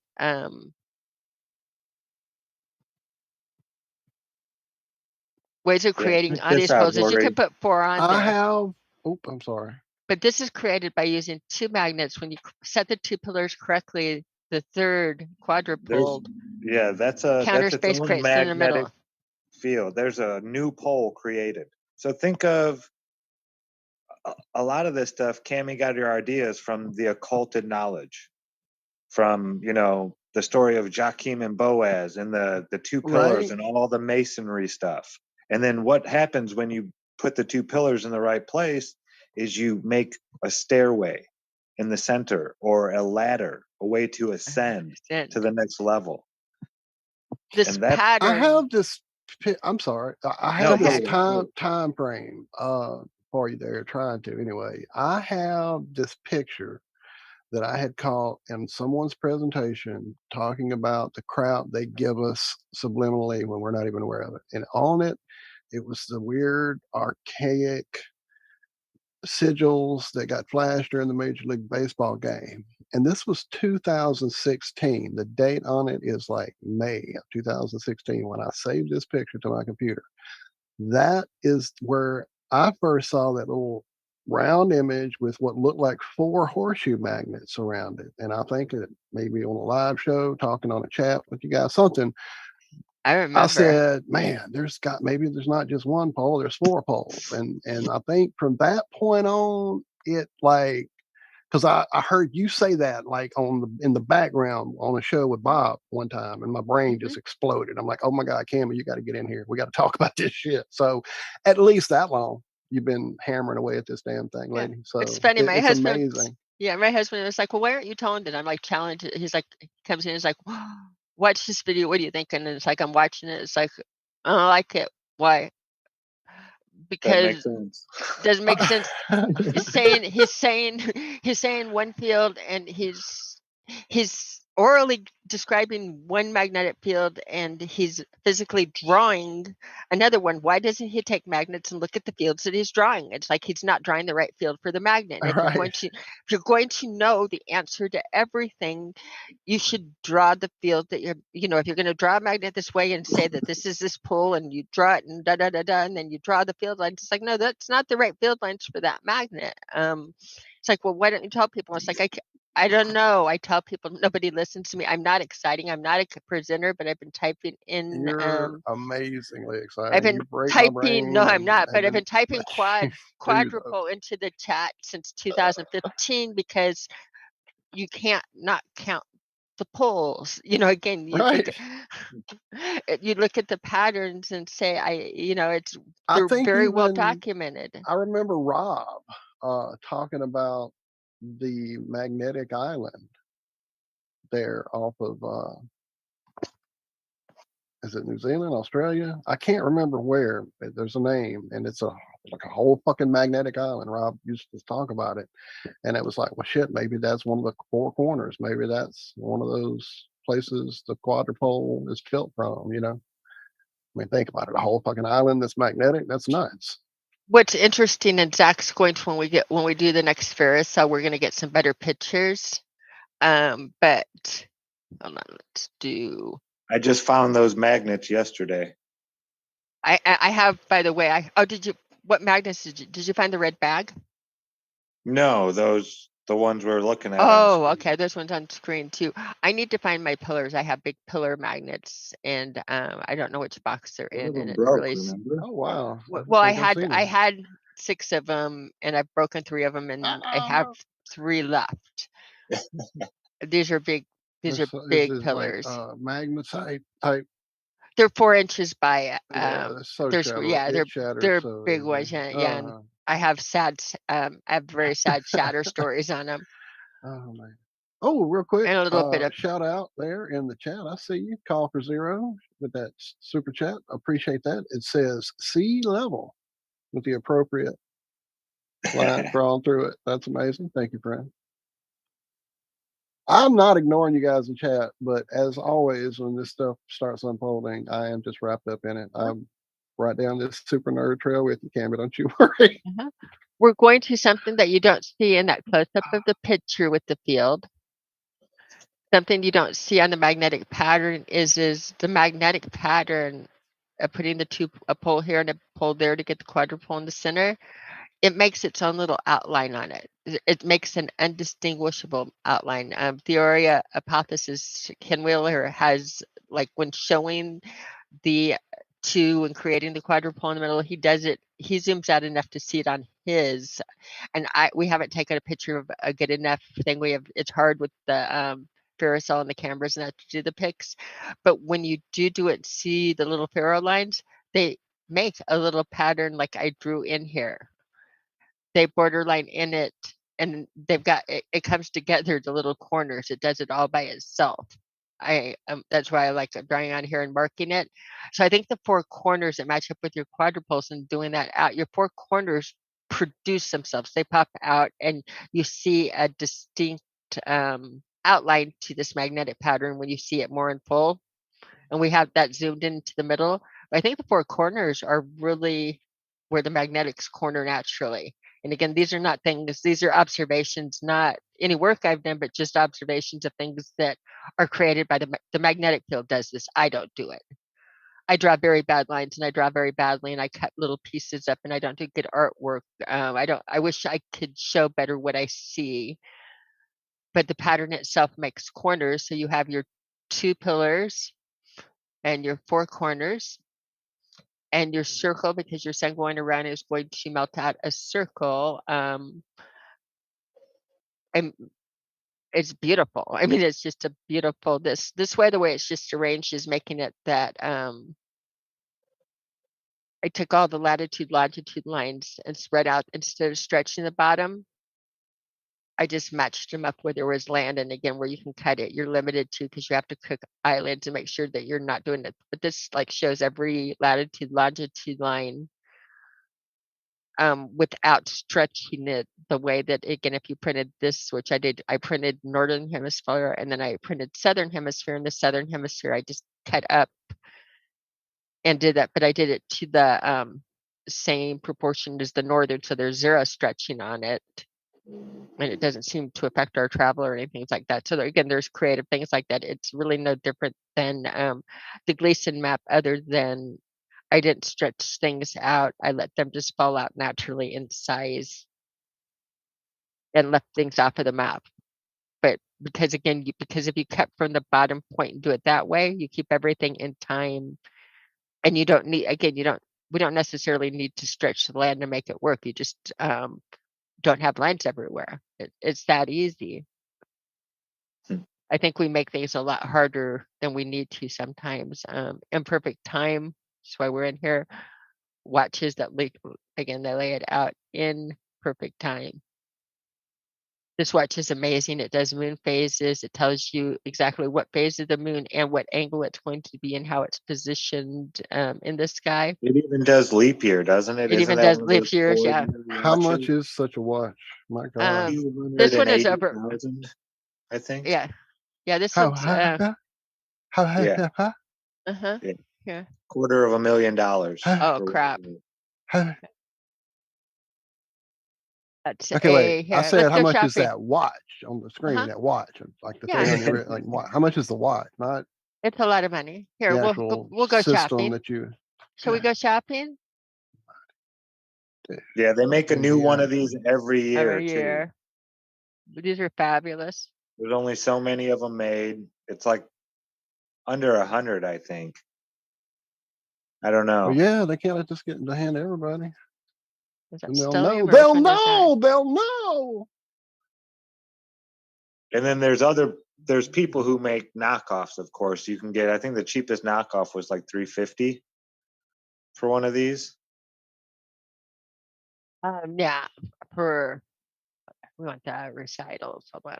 Let's do shopping for the recitals. They want we found like for $400 a cheap knockoff, a very cheap knockoff for I think it's recital 22 prices when we're looking at. Recital 22 is for $469,800. The Beauvais Recital 22 holds a remarkable 5 patents and retails for $469,800. Conceived of the Beauvais 1822 founder and brought to life by his team of watchmakers. This watch, I spent a lot of time looking at it. Why?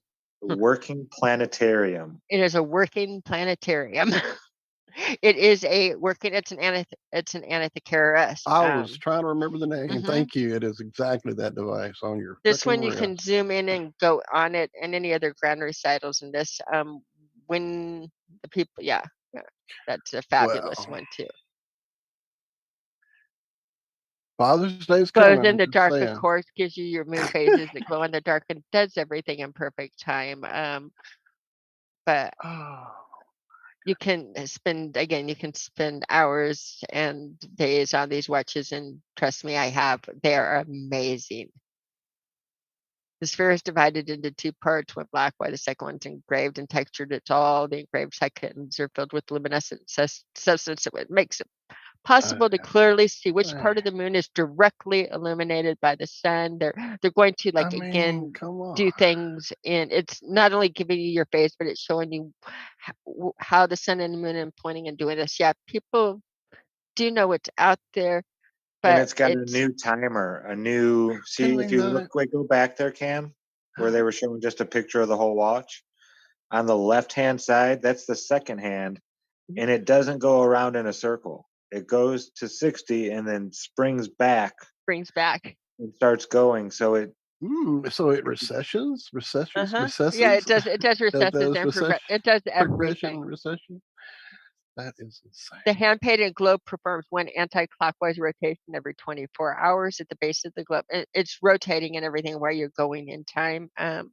It is, again, it's your Anathekara, and this whole line of it. The moon is represented by the sphere that makes it a complete orbit once every 29.53 days exactly, which corresponds to the synodic period of our natural satellite. The high precision mechanism when looking at it, that powers the moon and moon phase display also visible on the Earth's concentric ring, meaning that it will register a discrepancy of just 1 day every 122 years. So this is pretty accurate. this is a timepiece. When looking at what the Earth looks like, it's really, I think, in reality, important to understand that But a we much live cheaper version, digital, on would a be the Flat Earth, Sun, Moon, and Zodiac Clock app by Blue Right. Water. Hells to the yeah. Oh, by the way, yes, you can get all of this for, what is it? $2.99. $2.99. $2.99. You can get all of this and more. The Zodiac, everything going on here, even though that is all put in here too. If you'll notice, you have your little marker here.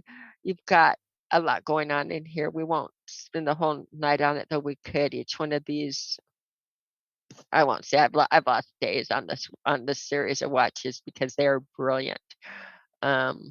Absolutely brilliant. And again, if you want to look at reality and trying to figure out how it works, we are under a sky clock, and where this is space-time, we know Einsteinian space-time, how it bends and warps and does all of that, contracts. I think in reality, space and time,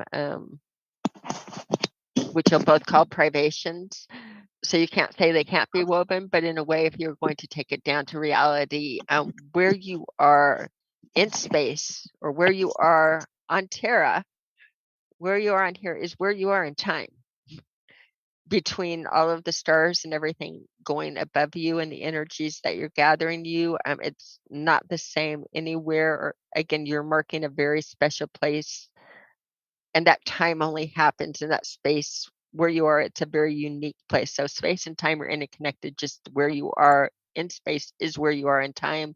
If you fly away, you'll notice you'll be in a different place in time pretty easily. But it's connected in that type of field, and it's unrepeatable. So I think no need to bend it, no need to fold it, no reason to have anything like that. I realize they're both privations, but they both do factor into reality that you're living underneath the sky clock. So they are connected somewhat. I mean, to deny that there's no connection would be denying reality. Magnetic field lines. Have I bored everybody to death yet? Yeah, I think that's a good jumping off. We'll have to do it a couple more times. Yeah, just when we're, thinking about it, or if we see a new idea. I was gonna say, anytime a new piece fits into the puzzle, you'll have to bring it. And anytime it ahas for one of us, for damn sure, we'll bring it to you. Anytime I see a story that any kind of way reflects on magnetism, that they may be slowly, trying to reveal something to us, I'll, I'll definitely throw it in our mix. So. Hi, everybody. You can see I'm doing the chat. Well, as Hi, you're doing Rico, that, BCB. I am trying to get this video to play. Give me one more second here and see if it ever got over here. I mean,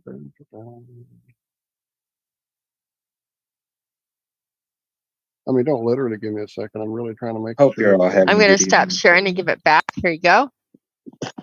There it is. Okay. I love that tunnel vision look on it. Boom, boom, but yeah, when we see something new presented by somebody, let's, look into it and ask questions. I saw something new today and it blew my mind. It was a plain truth. Travis was shooting the moon and got these weird artifacts off the moon. It looked like something was beaming to the moon, or the moon was beaming out from the moon. And right away I went and asked a bunch of people, what is this? What's going on here? And right away I got, it's Crow found this a little while back and he thinks it's this. So the first thing I did, I went and told that person, hey, this has been found. Pretty cool. Don't know what it is. Some people but I didn't tell them, hey, that's what it is. It's nothing. I told them you need to test it out. Go look at reflective surfaces compared to luminous surfaces and see if there's a difference. It may just be some weird artifact in the camera, but can we use this weird artifact as a tool to determine one thing from another? Things like that, you know? Even though it may just be something that happens in the camera, maybe that something can be a new type of thermometer, a new type of gauge that we can use, you know? But yeah, we can't just jump off and say, oh my goodness, I think it's beams being shot from, you know, projecting to the moon and making the moon. We can't go crazy. And we all do it. I'm not calling anybody out. I've done it 100 times. When I see something, I'll just go, oh my God, this is life changing. And then you realize, oh, it's not. We all But did yeah, it, dude. We've all done it. we all do it. But yeah, let's. That being said, this is life changing. No, I'm fucking. The It other is pretty things crazy. too. Yeah, it's not bad that you would even watch the videos and like different videos and that. But when watching videos, I just asked people to say like, am I watching this for entertainment or reality? And make that little middle check. And if I'm watching it for reality, I need to kind of fact check it along the way instead of accepting what everybody says right in front of me as this is reality, because they can draw a picture of it. It's much better if they can demonstrate it. Zach, they're asking us to demonstrate the two pillars, making it under a All ferrous right, give cell. me So half a second before when y'all we do the it. ferrous cell out, we won't do it tonight, but we will Oh, do you can. a That's no problem. video. We will do a video. Because we're going to make a new ferrous cell and that. Yeah, I don't have With a single view. We don't have one that's Oh, fully I got working you. yet. Well, look, this is that setup with the pyramid. I mean the hourglass, and I've got it setting on 3 neodymium magnets on top of the normal magnet that's actually built into the base of this thing. That's why I've got those 2 pieces of cardboard folded up. And when it's doing its thing, it sits there collecting it in this little shape, as we know. So that's the shape, all the force lines you were talking about earlier.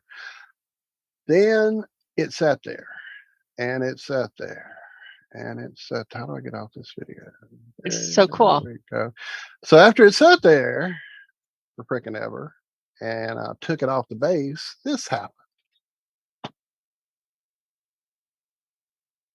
They repel each other and collect into this ring. What the actual hell?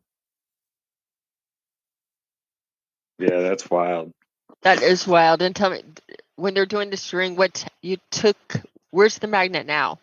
It's not anywhere near it. It's just sitting on a piece of white paper so you could see the filings as they fell through. It is literally the magnetism of each of those magnetized iron filings that are now first repelling each other, bouncing off the inside of that glass, and then now they're forming that making a little ring. ring magnet. Now, I mean, I know the shape of the glass has a whole lot to do with what's happening with the ring, but the fact that they're first repelled and then somehow congeal, whatever the word would be, into this ring. That's I think fabulous. there's another one. I think I have one more. Hang on. Maybe a different angle. Oh, no, it's just a little bit better focus on the filings themselves. But like I say, you can see they expand out. Some do catch immediately in the ring, but some bounce off the outside glass and come back and join the ring. It's pretty nice. That's fabulous. Can you send me that or drop that one surely into will. the? I surely will. I'll send you, I made a few more. I'll send you all of them because some may actually have better, focus and stuff. It was kind of hard to get it because I'm doing the slow motion and trying to catch that and low light and all this crap. So, but yeah. And again, having the magnet, more toys. You've just turned all of those into little magnets. Right? And they sit there for so long, so they're now where sharp. you had it. Is there anything? Could there have been anything under the table or anything left? Oh no, it's just a wooden table. No, wooden table, and there's nothing not there. Even a screw or there's nothing under there. I'm feeling around to make sure, I know the area. You're doing exactly what I do. Is make sure you know the area. Yep. Yeah, it's actually where the a table that expands to make it longer. It's that middle section, and there's no, like, I'm feeling under there. There's no screws. I don't feel anything that would have affected it. I noticed in another video I made, there apparently may be a imperfection in the glass because it seemed like there was a spot twice, and I moved it to different places on the table to make sure it wasn't something weird and magnetic going on, but it seemed like there was a spot that was like catching more of the filings than the other. So again, it's part of the shape. I get that, but it's just weird that that's where they coalesce back together is in that ring. Kind of makes me think again of the clouds around the moon at night when they do that ring, because almost every time I notice a day where the sun seems to be pulling clouds to it, you'll see clouds being blown away from the sun, and yet there's still pieces of those clouds going back towards the sun. I see that all the time. That night, almost certainly there'll be a ring around the friggin' moon with clouds. Because as you explained earlier, everything is magnetized or permeable or affected by it. Diamagnetic. But yeah, I'll So- send those to you. It's been a while since we did any live plans, so I am going to see if I can't fix this. I'm going to have to clean some glass here. Right now I am taking apart. See, it dries up and gets big. It gets clumpy. Yeah, this stuff it's horrible, really, to play with. It is so messy. It's good for carpets, though. Good Lord. Yeah. Don't play with this stuff inside, folks. Ever. Around anything that you like and want to keep clean, not the stuff to use around it. It does not come out. But yeah, I'm going to try to get this going, and we'll create that quadrupole for you. Give me a minute.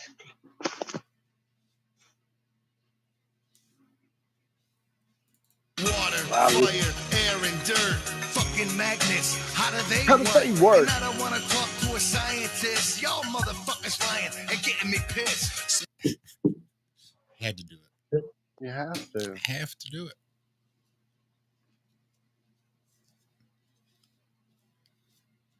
Come on, talk to us, Walt. So Wow. I can't get the glass apart. while you're working on that, I see a question over here from Anyword. Shout out on Rockfin. I appreciate you guys hanging out with us, even though we are still neglecting Rockfin terribly. I'm so sorry. But the question, does the magnetic fusion primer field perpetual energy machine have multipoles? It's basically two bowls with magnets inside pointing at each other vertically. David Lapointe's machine. I'm not familiar with it anywhere, but maybe Cami or Zach or someone else in chat. Anybody have a clue on this one? Where's fucking Lucas when you need him? Right. And Lucas. I'm really familiar with David Lapointe, the primer fields. I love his work on it. He does work with, he's done different work with multiple pools, and I've seen so much of his work. I'm not quite sure the exact one you're talking about, which one you're calling the perpetual, but almost anything I've seen with perpetual involves more than one, more than a dipole. I mean, I would think even what you're describing with the cups and going up and down, I believe that's technically it's a vertical that's going to be a quadrupole or two dipole magnets Right. on your cups. So yeah, that would make with that, if it's what I'm thinking about, it would be quadrupole. I could be wrong on that because I could be wrong just because what I'm thinking about might not be the exact configuration you're showing, because he does show multiple configurations and he does amazing work, and highly recommended for everybody watching here. David Lapointe, the primer fields. I'll see if I can get that to drop into the video because that's a great link.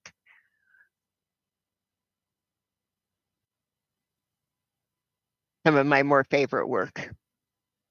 Love watching him. Yeah, I'm going there now to check out his channel. I'm always loving new stuff. And even old stuff, man. Some of the old research that I get directed this way gets me lost and digging down many rabbit holes. I kind of went down the Picard rabbit hole a little bit today after our show.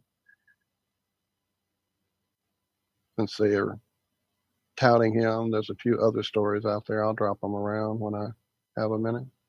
Hey, here's Primer Fields Part 1, and from here you can see his channel and all of his other work. Just dropped it in the chat.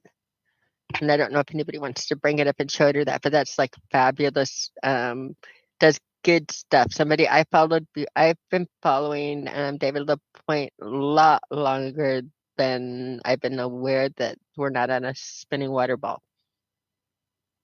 One of my favorite researchers. I was a nerd before this happened. I don't know if people caught that, but it wasn't like I learned about flat Earth and then turned into a nerd. I was a total nerd and was already looking into I think that helped. I think that helped. It truly does. I mean, for all those of kinds us of who want to get hands-on with this thing when we discover it, I think that's a big, huge, like, disadvantage of, putting your hands on it, going out, making the video, doing the measurement, playing with the magnet, whatever it is that made you to actually get hands-on with it, like us bathtub nerds tend to do, kitchen chemists tend to do. right. Yeah. Man, I used to destroy my mom's bathroom on a constant basis with something I was trying to create. I think I'm just going to cut part of that out. What happened? So I'm just going to cut part of that out. I'm just going to have your little drop where you're just destroying your mom's bathroom. Yeah, that too. That too. But yeah, I mean, definitely yeah. having that ahead of time and finding this new information, I think, is an advantage. I mean, I walked into learning about flat Earth and being nerdy enough that I have my own refractometer and I already had my own refractometer and polariscope and all kinds of equipment not long before I and having played in would the play with it stars forever, regularly I and do that. luckily already Yeah. had some And the stars telescopes and too. Yep. binoculars and all that on hand. Had been looking We at had it all for of that years, so. infrared, and we had the big scope and that. Yeah, total nerded out before this happened, and so this made it more personal because I mean, what I did, I have to admit, what I did for years is at Space Weather, I would go I'd go every day and check the space weather and check all the indexes and the KP indexes and the whole bit. And I was trying to understand how they worked together and how it all worked. And I don't give up on things easy. I mean, year after year after year, and in spare time, look up more solar wind readings and definitions and any nerdy information I could get. And I really just thought I was too stupid to understand it all and put it all together. I was watching Suspicious Observers, and I thought I had it together as good as him. Not better, but probably about as good as him. But again, it just doesn't make sense. You can say all the words, but it doesn't make sense, and it doesn't. You don't in other words, you feel like you can memorize all the works and do the equations and everything, but it doesn't make sense. It doesn't. You don't understand why it's doing that, and you feel like you're missing that point always, that it's going to click and I'm going to understand it. That happens in other things, that when you. And I found that like if you study long enough waiting for the light bulb to go on, in most areas they can go on, but areas like space weather, I mean, it held my fascination for years because I couldn't make the light bulb go on. I could memorize, I could tell you what every index and everything was, but I could not make the light bulb go on or connect the dots on the different things. As soon as you put flat Earth into it, everything in space weather started making sense. The BZ index is very simply the area, the region, right, or not the BZ index, but yeah, the magnetic. The way that they knew, I'm losing my words tonight because I've done so many, and I'm quite dyslexic. But if I went through space weather and took term by term, because this is where the firmament meets here, this is where the heliospheric current sheet is going in the electricals, you can sit there and place it out, and it works. It works logically, that you could see the flow, and if you're drawing a mental picture, see how everything works together. It works in a flat Earth, and it doesn't work at all in a sphere Earth. And for studying it so many years in the spherical model and just grasping at straws, and then have all of these pieces start folding and laying down when you start looking at it in the flat Earth. It's the same with the magnetics. I was looking at the magnetic fields and the declination maps and trying to match them up with earthquakes, because earthquakes today was another page I was on every day. I thought I could match that up with the space weather. which I ran into the problem that everybody else runs into doing it, is and it was pointed out, if you try to match earthquakes and space weather and sunspots together, it's backwards. It looks like what's happening here is affecting the sun instead of the other way around. And in the heliocentric model, Well, that wouldn't make sense at all. would it? right? There's no way. Very good, very good. You get the problem with it, that in the heliocentric model, us having an earthquake shouldn't affect the sun. You know, there would be no way that it could affect the sun in the heliocentric, and yet your correlations between sunspots and earthquakes are there, but they run in the wrong direction, and so it's a really folded over science because it doesn't make sense. It's you can't wrap your head around it. Again, one of those things that you understand, you can look at the equations and do this stuff, but you can't. That's kind of like I explained the story. How could you wrap your head around in the helio model that an earthquake would cause a sunspot? You know, Right. how or have that. How can you do that? So you can't. That it connects in so many different ways. Things don't click, and they're starting to click, and it's fun. I hope other people have clicking. And again, with the clicking, I ask if you label it. I mean, I don't get to be the ethics police or anything, but I just ask people if you label things as absolute truth or fact and not possibility. That's a dangerous thing to do in any situation. But if you're going to do that, at least understand what you're talking about a little bit before coming up with concepts. Or market it as entertainment, which is fabulous because we all need more entertainment. But it's fun to be entertained. Hi, Ted. What's up, Ted? Welcome, Ted, to the chat. I miss you, Ted. Yeah, we haven't seen Karen and Ted in too long. It's been too long.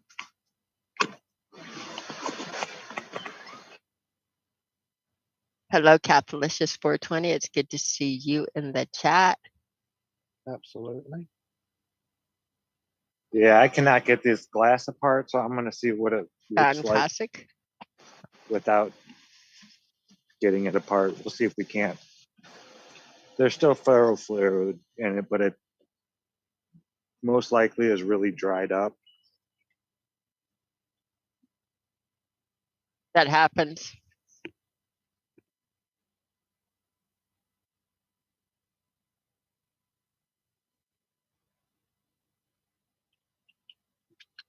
I had to go quiet a minute because Zach did a walkthrough and things were That's fine. echoing.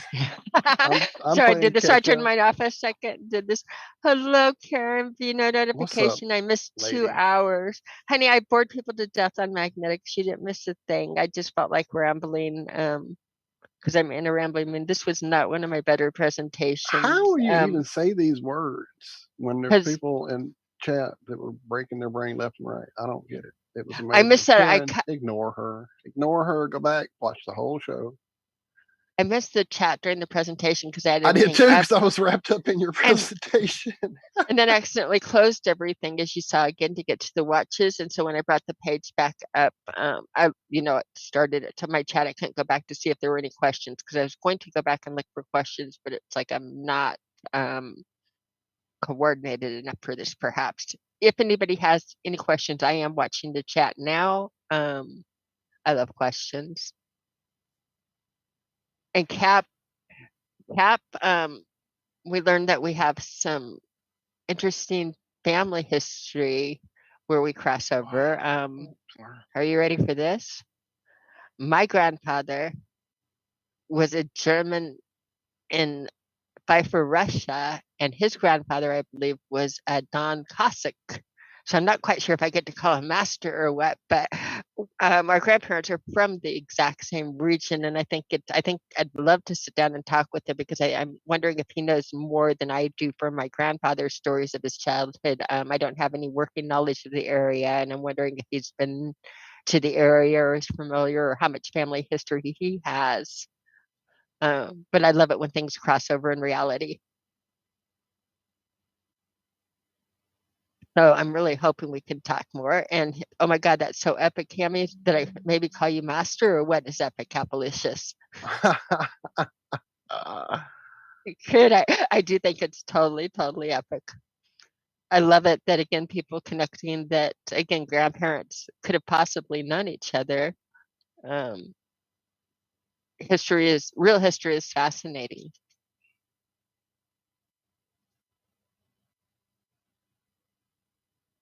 Right. I'm just got sidetracked. Playing catch up in the chat. I apologize. I'm Oh, I about could. to take a huge left turn. Everybody hold on. Daz in chat asks me, hey Walt, Grays eat, right? In the lore? So Josh's favorite cookie idea is legit, man. I have no clue.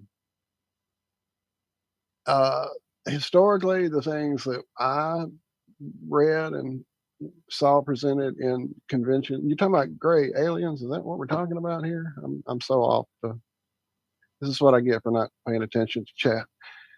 For me, it seems that the Greys historically were, supposed. This is all stuff I don't believe anymore. Understand that before I go into this little mini rant. Okay, so one of the lores is that they are us from the future that have fucked up our genetic strain. We can't reproduce. We literally cannot eat any longer. We have to absorb nutrients in these tanks that are used with biological material that we would basically absorb, these Greys absorb, floating in these tanks at this Dolce military base, New Mexico.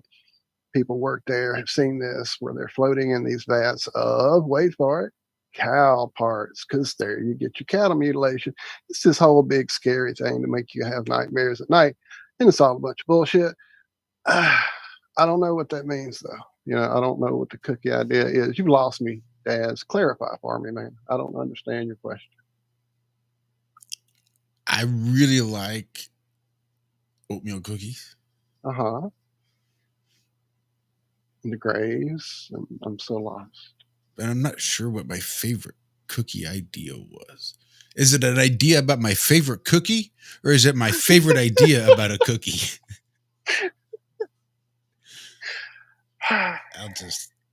The world may never Hey, know. Daz. Totally Daz, broken the show. I'm sorry. I'm going to try this for you, Daz. Daz, I bid you good day. I don't know if I did that good or not, but I felt the tip of the hat, even as I you tried it. Daz, when looking into oxygen and Oh, where the alien reacts. Bashar. I'm there now. Yeah. So sorry, I man. bid you good day. Okay. Daz, when you look into gases, oxygen is highly unusual. I was going into different things, but gases as a rule are diamagnetic, and one of the few exceptions to the rule or unusual things is oxygen being paramagnetic. So that is why your densities and things do not work quite the same on oxygen as it is on the other gases. Look into oxygen being paramagnetic, because again, the two important paramagnetic gases are oxygen and nitric oxide. And to account numerically for their susceptibility, this has long been a puzzle. So this is in nature. Those are your paramagnetic. The rest of them are diamagnetic, and that is going to his question on density. Again, you have a rare paramagnetic surrounded by diamagnetic gases, and your answers all lie within that, on that field on your. What if it has something to do with what oxygen does to us, to our bodies, oxidation?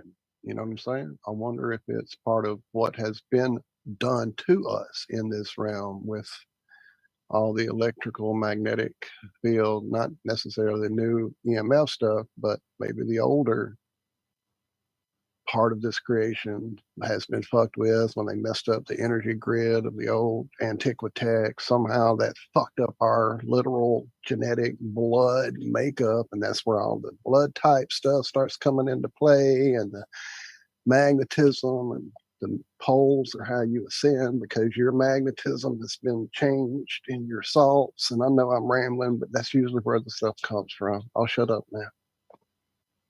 No, you keep on going because I'm like with Capitalistus, and he put in the chat, we were talking, and he threw out there, Cami, is your history Volga Russian or Volga German, and which is a very small, like little group of people that, again, the Cossacks, an area that came over. He hit the nail on the head with the Volga German. I'm taking you entirely off there, but I think the Volga German, and again, learning more about it and him catching that, the very cool synchronicity, and the fact that he's Don Cossack. My ancestor is Don Cossack, and I'm both Ukrainian and Russian. It is a cool synchronicity. I think that Don Cossack and the Ukrainian Russian thing is a very, I mean, I get a romantic image and think that I know that, like, I should be saying that I'm a German or being a Russian German or whatever, and I should think of my grandfather. He never spoke lowly of the Cossacks or anything like that. He spoke about coming to America and that. So I didn't hear a lot of stories about back home. He came over as a teenager. And he did not tell stories about his homeland. He told a lot of stories about what it was like to come in and not have money and spend all getting his first paycheck and then spending it all to buy popcorn and a drink to take my grandmother to a movie theater. And I mean, it was all about the romance of coming here and having nothing. It wasn't about Russia and what life was like that. And I'd love to go back and be able to ask him those questions. And I'm wondering if your family has any like thoughts about it coming from the same region, because again, I can only do coming from America forward, not going back. So yeah, off of the magnet track, but very cool in the chat. Somebody else play?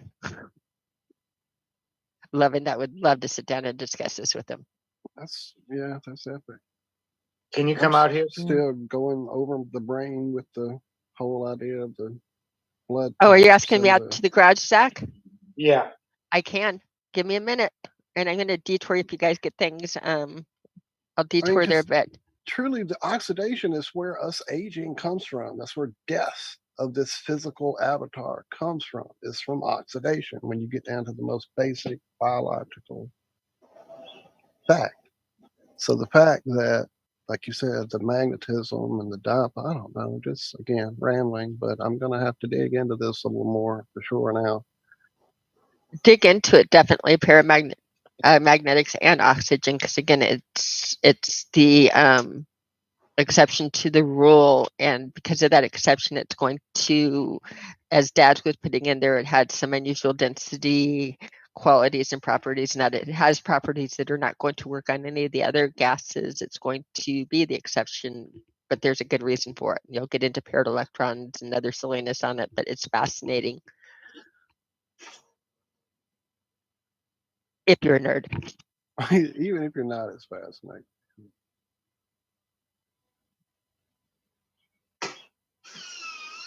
Fucking magnets.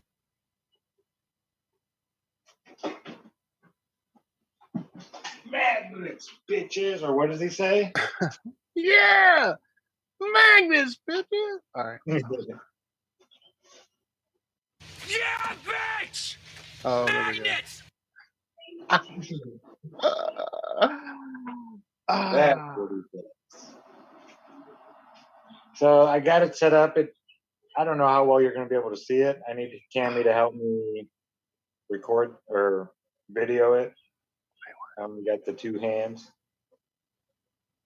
But what? Yeah, I couldn't get the glass apart. You only have two hands? What a sucker.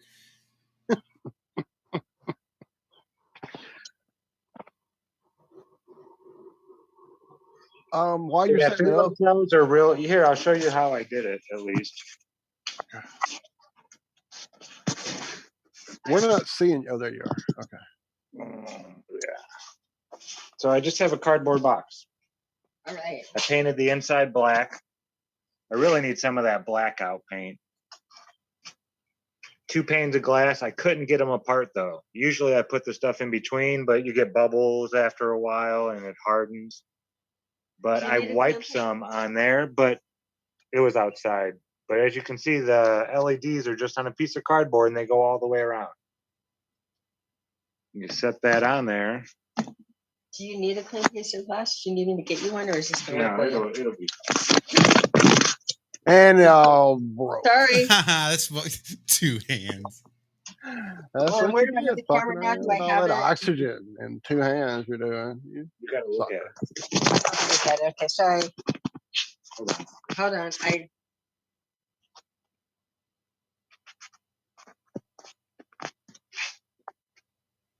let's see what we got here. All right. All right.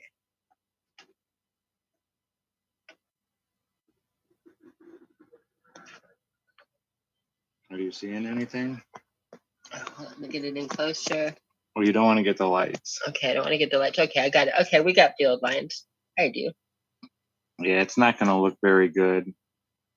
It does look Trying to really find good, it. actually, surprisingly. You go back Yeah, and but- look, you'll be surprised at the definition you're getting on the camera.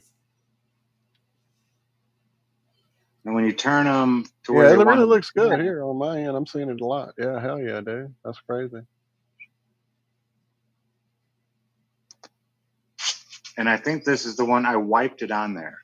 I put a glob on there, just 1 drop of ferrofluid, 5 drops of 3-in-1, which is just an oil. WD-40 works, mouse milk. There's all kinds of them out there. Yeah, but 3-in-1 is old school. That's the good stuff. And it's hard to milk a mouse. This is when they're attracted to each other. When you force them together, though, that's when you get that third pole in the center there. You see that dark spot right in the center? I'm a bad photographer. That's its own. That's a new pole. You have your dark holes right here, as you can see. Those are your dipoles on each side. See your And then when you get them in. close enough together, it'll create that. Quadrupole, right? You had it to go closer in? Yeah. Now let's see if we can get the outside pattern because your 4 corners. Do you see? Okay. Wow. You see how the pattern ends all by itself in the corners? Uh-huh. Uh-huh. In other words, when I'm drawing this stuff, I'm not. Making up. I'm just making pretty designs, right? Just logic and reasons, right? Right. I thought the 4 corners were going to be in the middle. It was doing that. It was like, oh crap, the edge of the pattern is corners. It does it all by itself. You could see right here the ferrofluid's a lot thicker right in there, and you can I can move it around still. But yeah, 1 pane of glass is probably better than trying to put 2. Now, if you use a real good lens, because this glass, even though it feels nice and flat and perfectly smooth, you get down to the nitty gritty, it's like mountains. It's not, they make lenses that are made to be like perfectly flat, but they're expensive for photography. Lens grinding is high dollar stuff. Yeah, it is.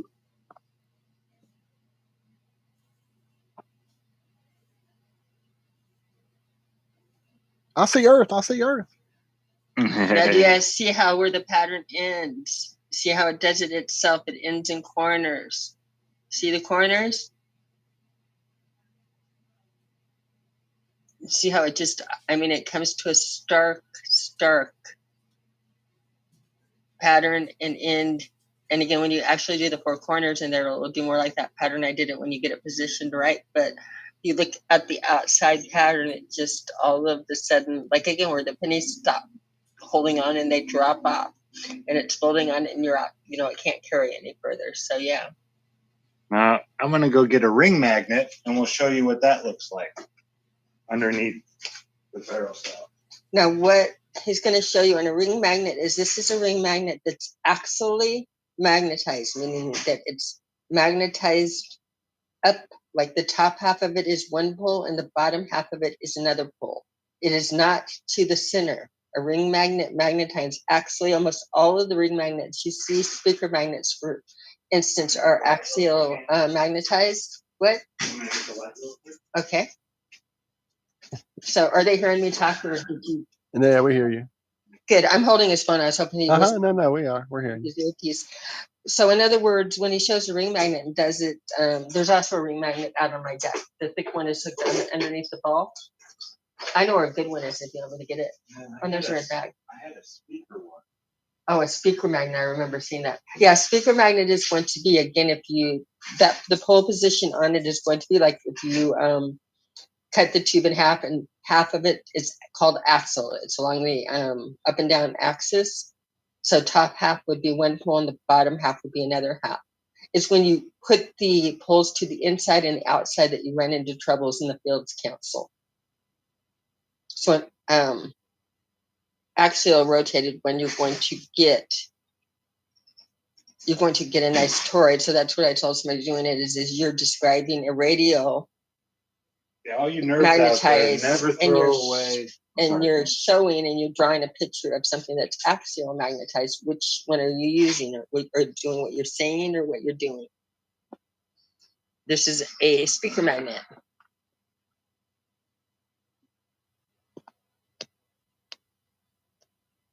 You guys picking up anything good on that? And you should be picking up, like, again, that toroid thing, and you got The inside is hole your in the middle. See that little dot in the middle coming? And your dielectric plane on doing it that way. But this is not a radial magnetized, this is an axial. And there you get, like I said, on this one, you will see that you will not, all of those field lines, if you do it with an axial magnetized one, they will all disappear. You won't get them. They cancel them. They do not make that toroid that we're so used to seeing with every other magnet. You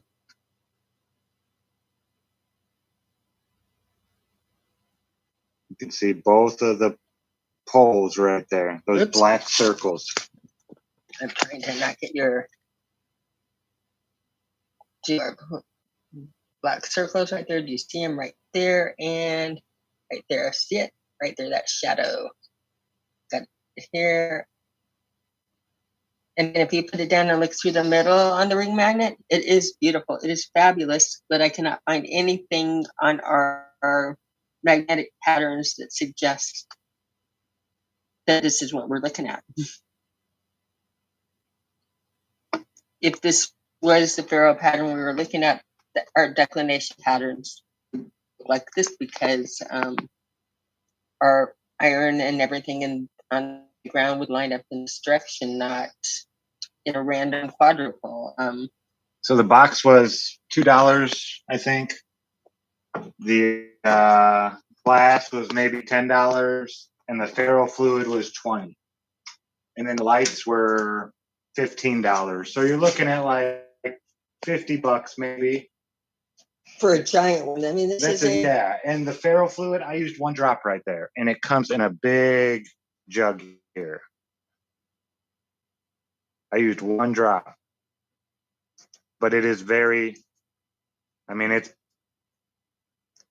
it's black and it stains and it does not come out. It's, yeah. And you'll see that we are in our garage and that we have some stains and things that we're doing here, but that's okay. We have our kiln and our burners. And this is what I use, 3-in-1 oil.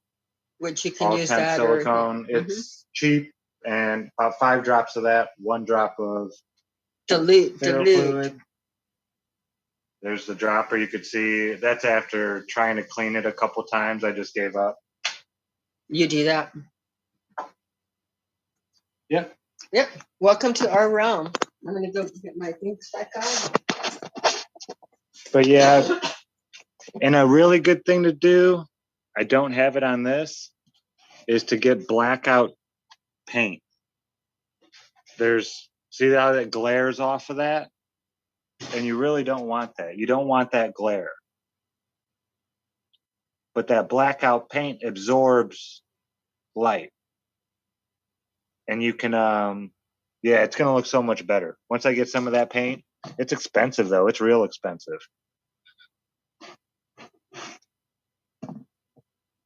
But yeah, I wouldn't even do the 2 pieces of glass.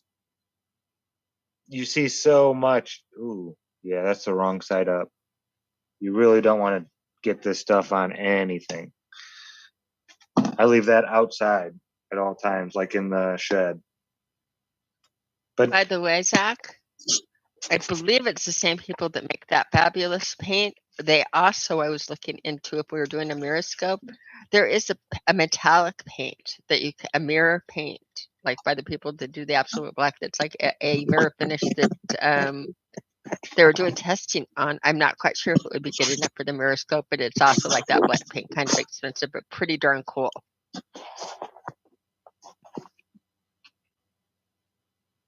But yeah, the black paint is what you would definitely want to use for this, because then it doesn't. You'll see the magnetic field lines that much better, having no other light sources reflecting anything at you. But yes, very dirty stuff. Handle with care. Not around any type of furniture or carpet that you like.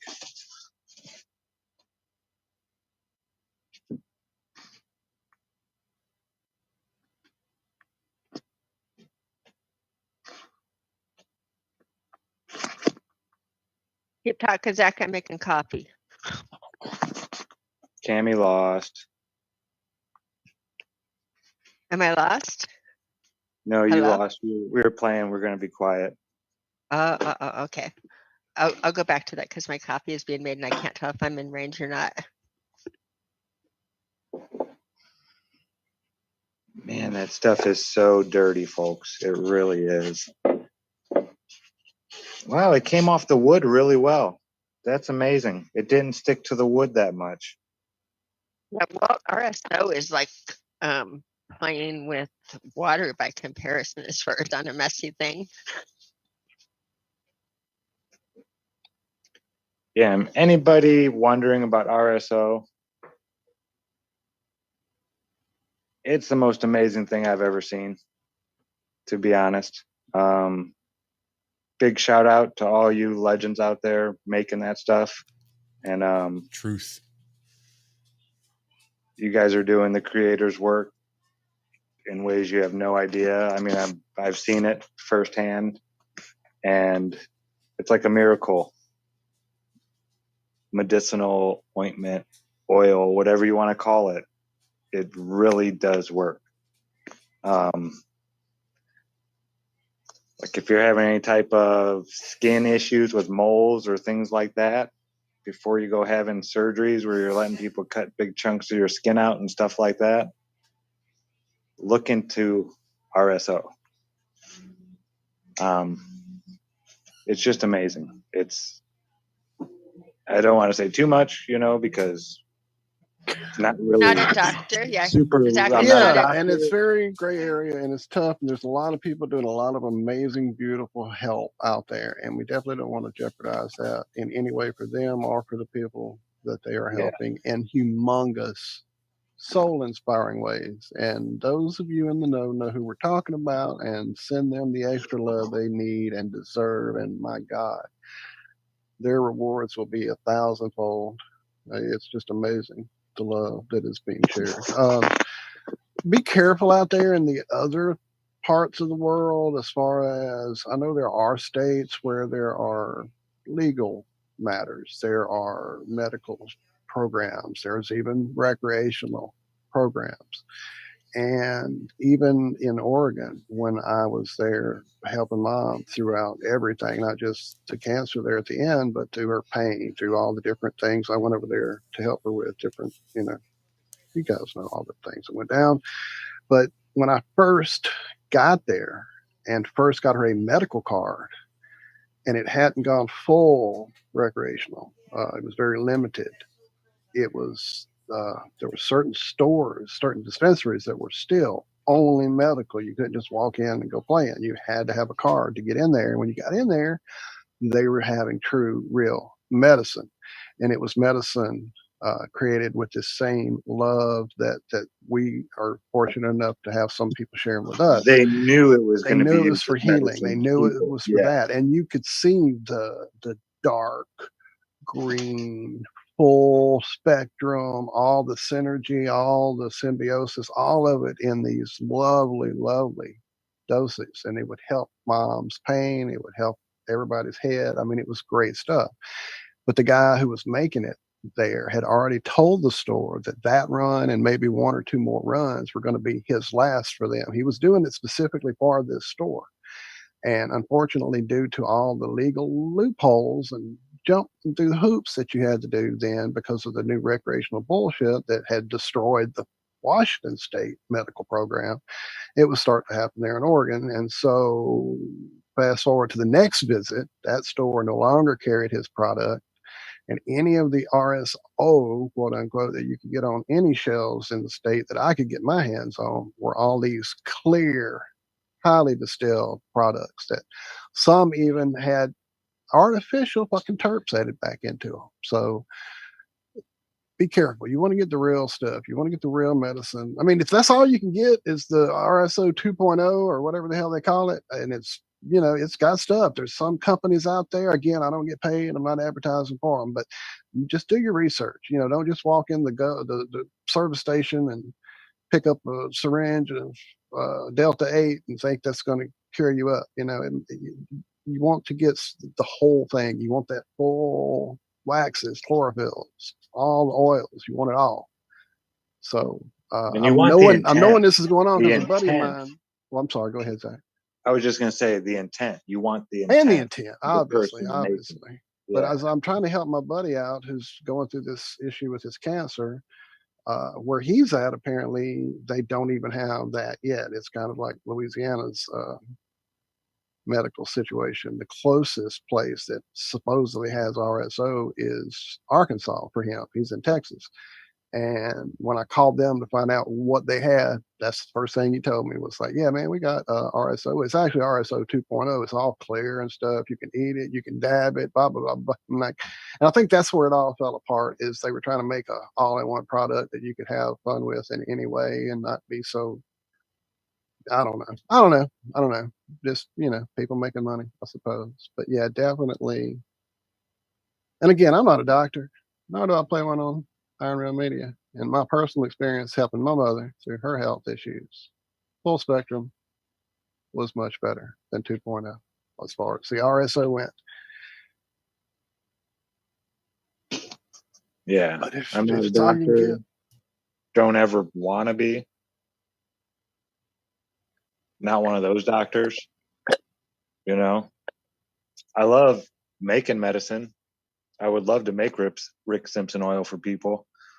That make, you know, that's like, gosh, doing your, I mean, I make little medicines, you know, the golden seal is the echinacea. My echinacea bloomed, one of them. It's not purple, like the tag said, which is kind of disturbing to me.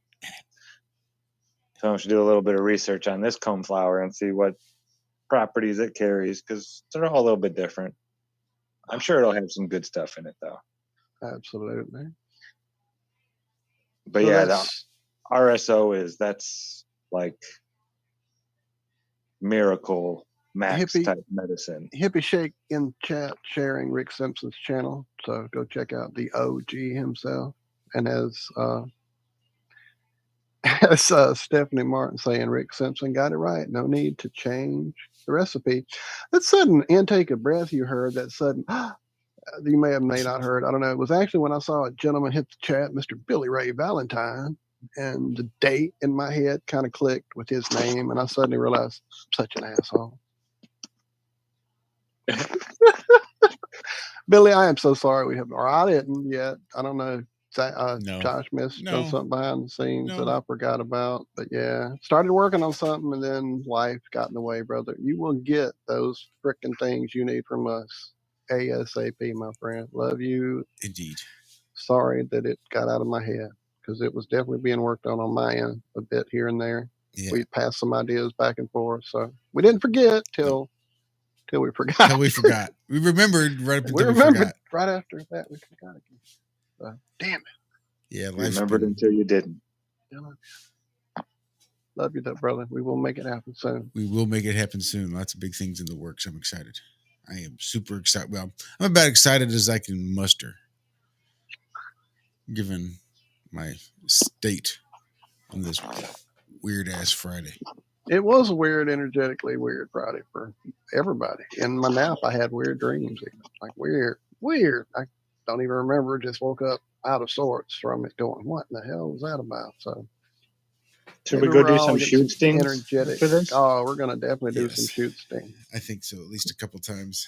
My son has gotten his build ready to go, and he and I have played a few games here and there, so he is in the mix now. So That is so cool, dude. yeah, I love that your family, this shows that, video games, even the violent ones like this where you're shooting people and stuff. they're family When fun. you know it's a game, when you know that it's just a game, you can. This could be a way for you and your son to bond in some sort of way. I know that's hard for some parents out there to do, is bond with their children. And yeah, I'm not saying go play violent video games, but you could find a video game. Like I did Plants vs. Zombies with my niece and nephew. And they sat around, my sister loved it, her husband loved it, and the children loved it. And they would sit and play it as a family thing to do on, the weekend. Would be Plants vs. Zombies when they were real. Now they're older. My nephew plays Fortnite and stuff like that. But yeah, when they're young, you don't want them playing stuff like that, of course. So, but there are games out there, and they are fun for adults just as well as the children. Yeah, I love video games. I'm not gonna lie. I've been playing them my whole life. They're a part of me. I've taken years off, but I do. I really enjoy playing video games. It's relaxing to me. I can turn my brain off for a sec. Yep. Allows that single-minded focus that I can't get. That flow can happen pretty easily, unfortunately. When you want it, it can't sometimes. But when you're in the silly mode there, it sometimes happens all too easily. I've been work out how to harness We've been that. playing. Yeah, I hear you. I have been on Halo. I guess I'm improving a bit on Fortnite. Yeah, Fortnite asked me if the game was too easy. That last one. Yeah, they sent me some kind of questionnaire type thing not long ago. I think it was something like that. What was it asking me? Anyway, we'll talk about that off the air. Good Lord. Is this really 8 o'clock I'm looking at? Yes, sir. Wow, Cami, that was amazing. That was amazing. 9/11. What the clock says. There it is. Can't write it. Can't do it. Lightning bugs are coming out. I have to talk I'm to jealous, Karen. man. I really am, because we don't really have them here anymore. They spray for mosquitoes here too much for us to have lightning bugs, unfortunately. That sucks. It sucks, man. Makes me sad. Yeah, lightning bugs, snakes, turtles, those are all good signs of a healthy ecosystem around you. Fuck, now that you say that, I really don't see turtles around like I used to anymore. I mean, literally, they were on the side of the road and most of the time getting messed up trying to cross the road around here all over the place. And I don't see that anymore like you used to. Gators on the side of the road. Yeah, we're really fucking this place up down here with all the petro farming that gets done. But we knew that already. Our catalpa tree is just losing all of its blooms finally. So now it'll match up with our rosebud tree that we have right next to it. We've got frogs and turtles and snakes. Oh my. We've got deer and foxes and turkeys. We've got quite I've been seeing turkeys. I've never seen them. I haven't seen a turkey down here yet.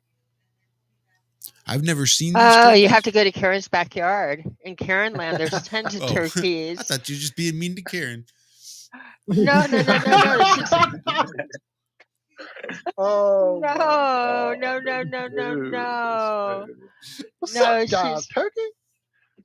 Oh, man. No, I've seen she had a flock. Like one of the times I was going through her forest, there's like 6 or 8 of them, and I mean multiple times I've seen turkeys. Here at this house, I've seen deer and all kinds of things. I don't think I've seen a turkey in our backyard, but I've seen quite a few deer. Yeah, I was just telling Jaron yesterday. I look in all the fields. That's what I'm used to, farm fields and stuff like that. We saw a lot of them yesterday. Not one deer, not one turkey. It was the perfect time. Yeah, it's different down here. Well, everybody from down south was telling us, at least from Alabama area, was saying, yeah, everybody goes up north to go deer hunting. Down here, people shoot them, even the young ones, because that's the only one that they see. There's not as much food source like up in northern Indiana, Illinois, Wisconsin, Michigan, even. That's farm country. It's the Midwest. That's a lot of farmland. A lot of it is farmland. And that's where they live. They get huge. A big deer down here, someone was saying, was like 180 pounds. Yeah. I was like, what? 180 pounds? My buddy, when he was 12, shot a doe, and it was 315 Right. pounds. Pretty sure our does are bigger than that. Right. So, yeah, they pluck them early around here. There's not as many of them. But up north, they have to open up a season every 10, 15 years to where you can go out in like this one day and you can get up to like 5 of them. Yeah, in one day. And usually it's 2 a year. And that's one with shotgun and one with a bow. And that's your limit, all you can get.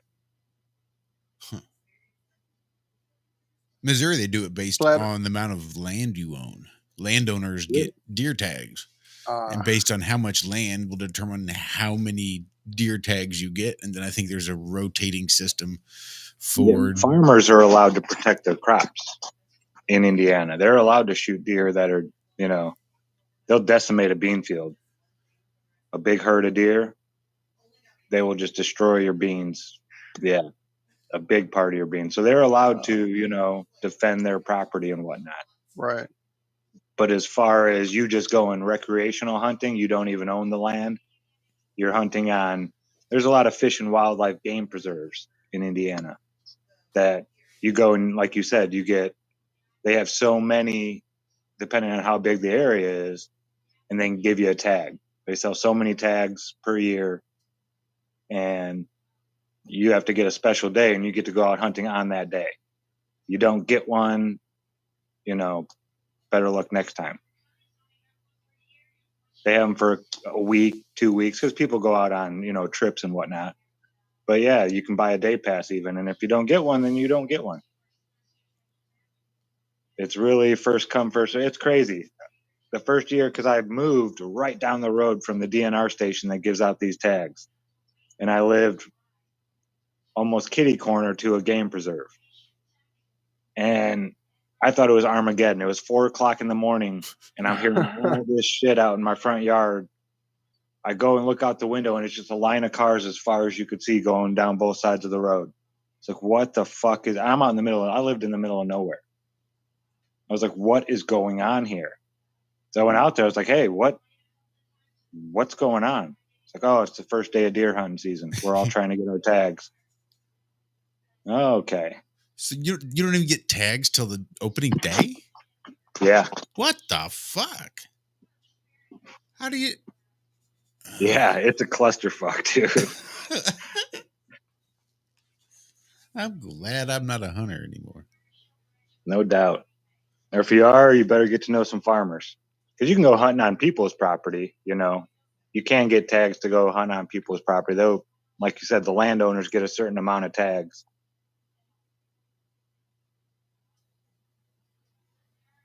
But yeah, it's a wild thing up in Indiana, the whole deer hunting in northern Indiana. We get people from all over the country that come up there for those big deer, those corn-fed deer.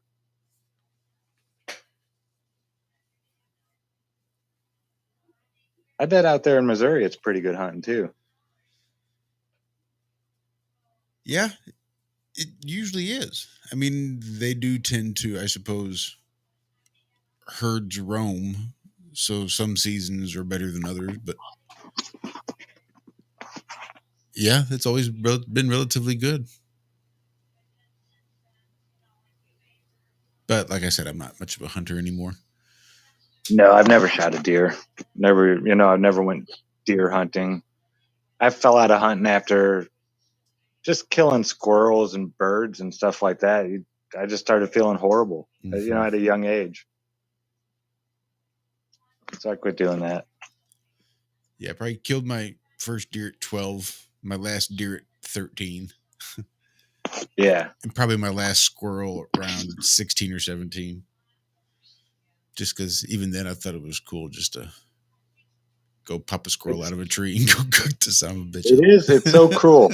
The most, empowering, spiteful guy I've ever met. Always the big, tough, grumpy old man character. Told me, it was just me and him sitting there. But he's like, dude, the first time I shot a deer, I heard that thing screaming. Said I started bawling my eyes out. Said it was horrible. Just horrible. His first deer. He said you kind of get used to it. It isn't always that bad, but he said that first deer just cried out this horrible wailing. Yeah. And he said he just started breaking down crying. Yeah. And that's it. You do get desensitized to it relatively quickly, especially if you're around other hunters and you're in sort of that hunting lifestyle. You can get desensitized to it, and it's not that big a deal. And that's why I'm not even a hunter. I don't want to be desensitized to that. Yeah.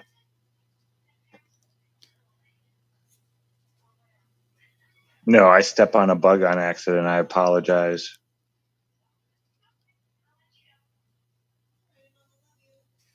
Oh, I saw the most beautiful bug today, folks.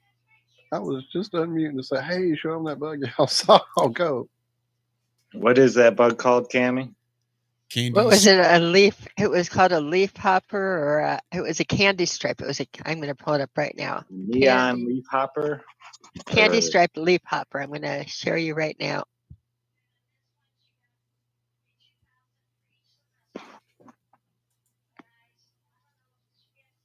Was this your bug, Zach?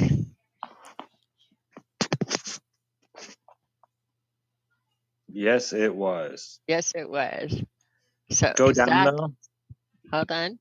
I'll get like the exact coloring of it because they are a little bit different colored.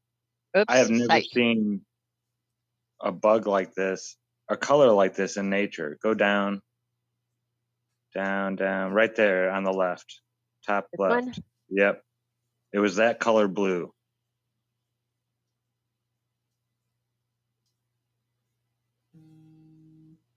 Beautiful. It was just hanging out on the lettuce. I looked into the candy stripe leaf hopper, and it's not necessarily, it's not considered a friendly pest, but it's also not the most destructive. It can be a little bit destructive to blackberries, raspberries, and sweet bushes, some lettuces, but it's not overly destructive. Its main thing is it eats sweet leaves, and it makes little piles of dung, and the dung are sweet, and the dung piles attract wasps and other not friendly insects. And so it was interesting, but overall it doesn't do a lot of damage to the garden, and it looks pretty nice. So you can stay. It's like, it makes piles of sweet dung. What is up with that? What do you think that conversation was like? All those scientists sitting around going, Jesus, I know. Why do all of those bugs go after that other bug's shit? What is about it? And then one scientist says, oh, well, it's sweet. It eats sweet leaves. That's what and that's how they write it too. Like they know. So, yep. Well, I mean, depending on how it digests food, the leaves may not still be sweet out on the other side. So just because it eats sweet leaves doesn't mean it has sweet shit. Yeah, I eat pizza and it don't smell like pizza when it comes out. Oh my Okay. God. I'm just telling you that, like, with our science in action, having to measure the sweetness of leafhopper shit would just be where we would put our money. So they may have. That's really got the idea for aspartame. Mm-hmm. Let's look at it from a university standpoint. That's exactly it. You go around tasting bug shit, you figure out how to make aspartame. Shall we go back to school? The candy striped leafhopper family Cicadidae or whatever. Easy It's in for the you to cicada. say. It's in the cicada family. The candy-striped leafhopper is one spiffy little insect, easily overlooked, but once seen unforgettable, because Tiny. because of its Teeny. coats of many colors. Ooh, because of its coats of many colors. Just oh, never mind. There are a number of subspecies to be reckoned with. It has a bunch of common names like the candy-striped scarlet and green, red-banded, and red and blue leafhopper. The bug lady loves. This is a university. We're at university level, by the way. The bug lady loves common names because they tell us what the non-scientific admirers of the plant and animals think about it. CSLs, which are candy-striped leafhoppers, CSLs, have yellow legs, a yellow head, and a black racing stripe through the eyes, and a bright blue, green, and red-orange striped thorax and wings. The genus name, Graphocephalia, we need you on here, Karen, comes from the cuneiform markings on the heads of several of the species. That's kind of cool. And the genus, another genus of the family is dragon's head, whose mostly green members have pointy conical heads. So cuneiform markings on the Spikes head. on his legs. Can you zoom in on that picture? You betcha. Look at that thing. Wow. The little cuneiform markings. CSLs are leafhoppers. The preteen bug lady used to call the group pop bug, so they pop in and out. They're in the same order as cicadas, spittlebugs, aphids, and scales. Bug lady is doing the thing. It has a row of small spines along the outer edge of the hind tibia, the lower leg. There are about 2,500 species in North America and about 10 times that many worldwide. Do they hop? Do they ever? They can hop. They can sidle. They can hop and pop. But their preferred means of locomotion is leaping, and to this end, they often sit with their hind legs flexed. Let's see, their habitat is meadows and woodlands. They lay eggs in plant leaves, and the nymphs hatch in the spring. Hold on, they practice incomplete metamorphosis. That's not cool. Me No, too. yeah, it's cool. Me too. Okay, like spittlebugs, CSLs feed on juices from plant leaves and stems. They have piercing, sucking mouth parts. Nice. Also, like spittlebugs, they have eyes are bigger than their stomachs. Unlike spittlebugs, the excess sap consumed combines with bodily waste and droplets of this mixture called honeydew. Oh, there you go. The Look at mixture is called honeydew or expelled under pressure from the insect's wee posterior. This is university. This is great. We're back to school now. I feel like I'm in second grade. that. From the insect's wee posterior with a tiny, sometimes audible pop. So it farts. Yeah, well, it's actually it's a pop pooper because it's expelling a droplet of honeydew. For this reason, some leafhoppers have earned the common name sharpshooter. Leafhoppers, unfortunately, aren't very good for leaves. Their feeding can get damaged by discoloring leaves. In the process of feeding, as they move from infected plant, scorched disease, which we're not going to have a problem with that. It's not a big deal, but it does, like their little honeydew things. They say attracts wasps and things like that. But yeah, they pop honeydew. You know what's crazy is I saw little droplets of it looked like amber all on top of the one of the garden bed corners. I was They were like, probably where is pooping that there. coming from? They were sharpshooting on you. They're sharpshooters. Only one way to find out. Yeah, tell me what it tastes like. Cami. Go taste the shit, see if it's clean. So yeah, this is fun, and this again we did a lovely University of what?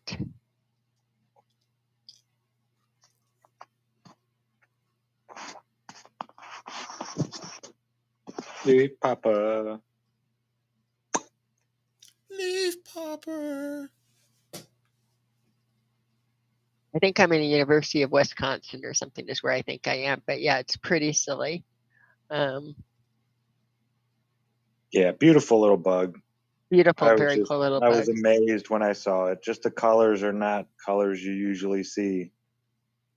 The YouTube ones don't refer to it as poop. They call it candy leaf hoppers, the PP factory. Click on it. Let's see if they're the orbs that I've seen. I want to see Are if you they ready? Am I They were playing this with tiny. step or do I need to restart it? I mean, You don't have to play sound. Did you see that? Uh-huh. I want to see it like, is it amber colored? It looked golden.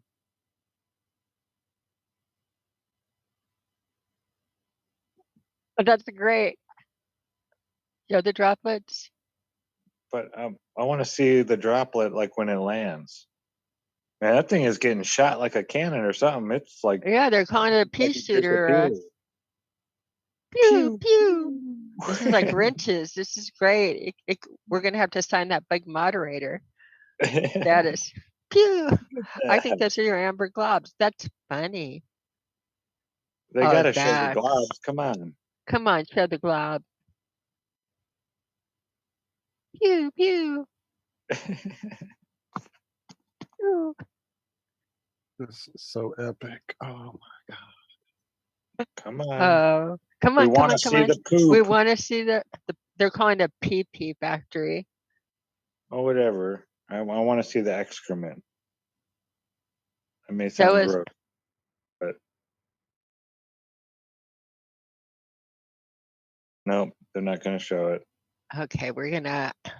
The opinions heard on Iron Will Media this evening do not necessarily reflect those of the also. Pew pew. You know those droplets that cover leaves and grass that you would just assume was dew? Yeah. I don't know if we're going to be able to get there from where I am on that because I'm trying to. Oh, there we are. Trying I to know, minimize baby. I'm coming. My cats are starving. I'm gonna have to. Okay, it's time to go. It's Go feed 'em. time. it is. I time. know, my sweeties. Thank y'all. Come see me. I Thank lost you, Cami. everybody. Here, we'll stop sharing and get everybody back. Oh, thank you, everybody, for coming. Thank you for your presentation, Hey, Cami. buddy. Informative as always. Yes, Cami, thank you so much. Zach, I'm glad you feel better, and I'm glad you're safe. You and Jaron, for sure. Josh, thank you, sir, for the amazing job as always. Oh, I'm just barely hanging on at this point. I know, I we got all some. are. I'm ready to do some shoot skiing. All right, guys, thank you so much in chat. Rockband, thank you so much. There's other places I'm sure I'm just not there, and I apologize. I'm so easily squirreled, distracted. So I know. I'm reading Karen's stuff in the chat. I know, I Karen, was going back through too yeah, and going, wow, that's nuts. we are, and then again, we need to focus on what we do and do well, and quit getting distracted by. I mean, again, Drama. it's a Just free a world. bunch of drama. Well, yeah, Right. drama and that, and people get to, put out things. I just always, I would think, almost, count things. A lot of it is entertainment until you can test and really think through it yourself. Is just always a Yeah, good we thing. got to remember magnetics and electricity are scalable. So on this grand scale that we call Earth, we have these field lines that we know are there. Now, when we, start talking about what is creating these field lines, we should be able to recreate it if it is, correct, our hypothesis. And that's all we're saying is, and fit it into the model, like where does it apply and what is it doing and what function does it have, or again, connect it somehow. Connect it. Right. Capitalistious. I'm going to More, talk to our more chat I a minute. will, less they should. Capitalistious 420. You can reach me at aisling717 @gmail.com or on Skype. at Cami Knodel or Aisling 717 or hit to the Iron Realm, or my comments are on hold. If you want to write a comment to me on a video on my channel, it will. I don't check my comments often enough, but in other words, it won't go. If it doesn't go public, you can know that next time I go in and do it, I will see it there. And I would love to talk about Cossack and Russian history with you. I mean, I would really, really enjoy doing that. So if you do get in contact with me, it's something I'd love to do a little private hangout or that, and again, talk out more and learn a little bit more from you. Karen, I miss you. Yeah, we got to all get together. Duckies. I think we're going to do a barbecue coming up in about a week. Zach, I'll give you the date and thing on it. So it's kind of fun. I am planning on a little bit of Karen time, much needed. Play magnets. We'll bring the Paracel and again get a basis going and see where we can go forward. Okay. My house on the 11th. Yep. Nice. 20th. The 11th. The Spicy Sarah reached out and asked for help for unloading. I know Yes, they're going to be here the 20th. So that's exciting. More people moving to the area. This is, nice little community starting up here. I'm loving it. Quite nice. Looking at our chat, we have Jonna in the chat, another one of my neighbors. I'm wondering if Jonna and Karen both got blasted by the storm today that miraculously went around us and died out right. Again, it turned to green over our house. Karen, did you get nailed by the storm today? Watching the chat. I could talk to this is really I'm asking Karen, did you because we just had I did, Karen, Jonna, did you get I don't know, Jonna's still here. She did get nailed. It did not. I watched it. It went around us again. This is another one that did this. They read 85 and they normally hit Jonna and they should hit me and then Karen, but they hit Jonna, skip over me and hit Karen. It's crazy. We got rain. Like they get a lot stronger once they get out to Karen Land. Yeah, Karen Land. No, Jonna Land was having some strong pink going too. Jonna Land looked worse than what you went through yesterday. Karen's, I watched her a little bit on the map. I know where you live, Karen, and I do on the radar. Point to the radar and say, ooh, Karen's in orange right now. I'm that nerdy, and so I did know that you got hit pretty good. We never got anything more. We didn't get any wind. We just had a steady rain that either went light or steady, but we heard thunderdoming everywhere around us and knew that everybody and saw lightning and that it just did not. You got drenched. We didn't drench here. We had steady rain. We don't need another hero. I had to this time. Oh, thank you. I'm boring people. We have to take a nap because I'm boring people together with our weather, our Carolina weather right through there. So yeah. Sing again, Will. No. Next line. We don't need another way home. I'll stop. I love seeing that. Oh, that's great. Love y'all. You guys have a great Love y'all. And thank you everybody for coming. Yeah, putting up with me. I am healing. I am one of the people healing right now, so I'm a little bit out of it, but with focusing on healing. But thank you for listening to my incoherent magnets on a very coherent subject that I really, really want everybody to learn more about because it holds a lot of keys in our answers, and it's something that you all play with and learn and not just listen to. You can touch, feel, and get a feel of what's going on around you. It's you feel good. The more you know, the better you feel. If it's again not facts but just knowledge of hands-on knowledge. It's like growing plants and that. It's very satisfying. And thanks for coming to hang out, everybody. It's been an awesome way to wind down by Friday. Make sure you join us on Tuesday and Friday mornings back here for more infotainment. And hell, I guess with that, you guys be good and be well. I'm just wiped. But I love you guys. It's been an awesome Friday. Thanks so much for being here. See you next week. And until then, be good.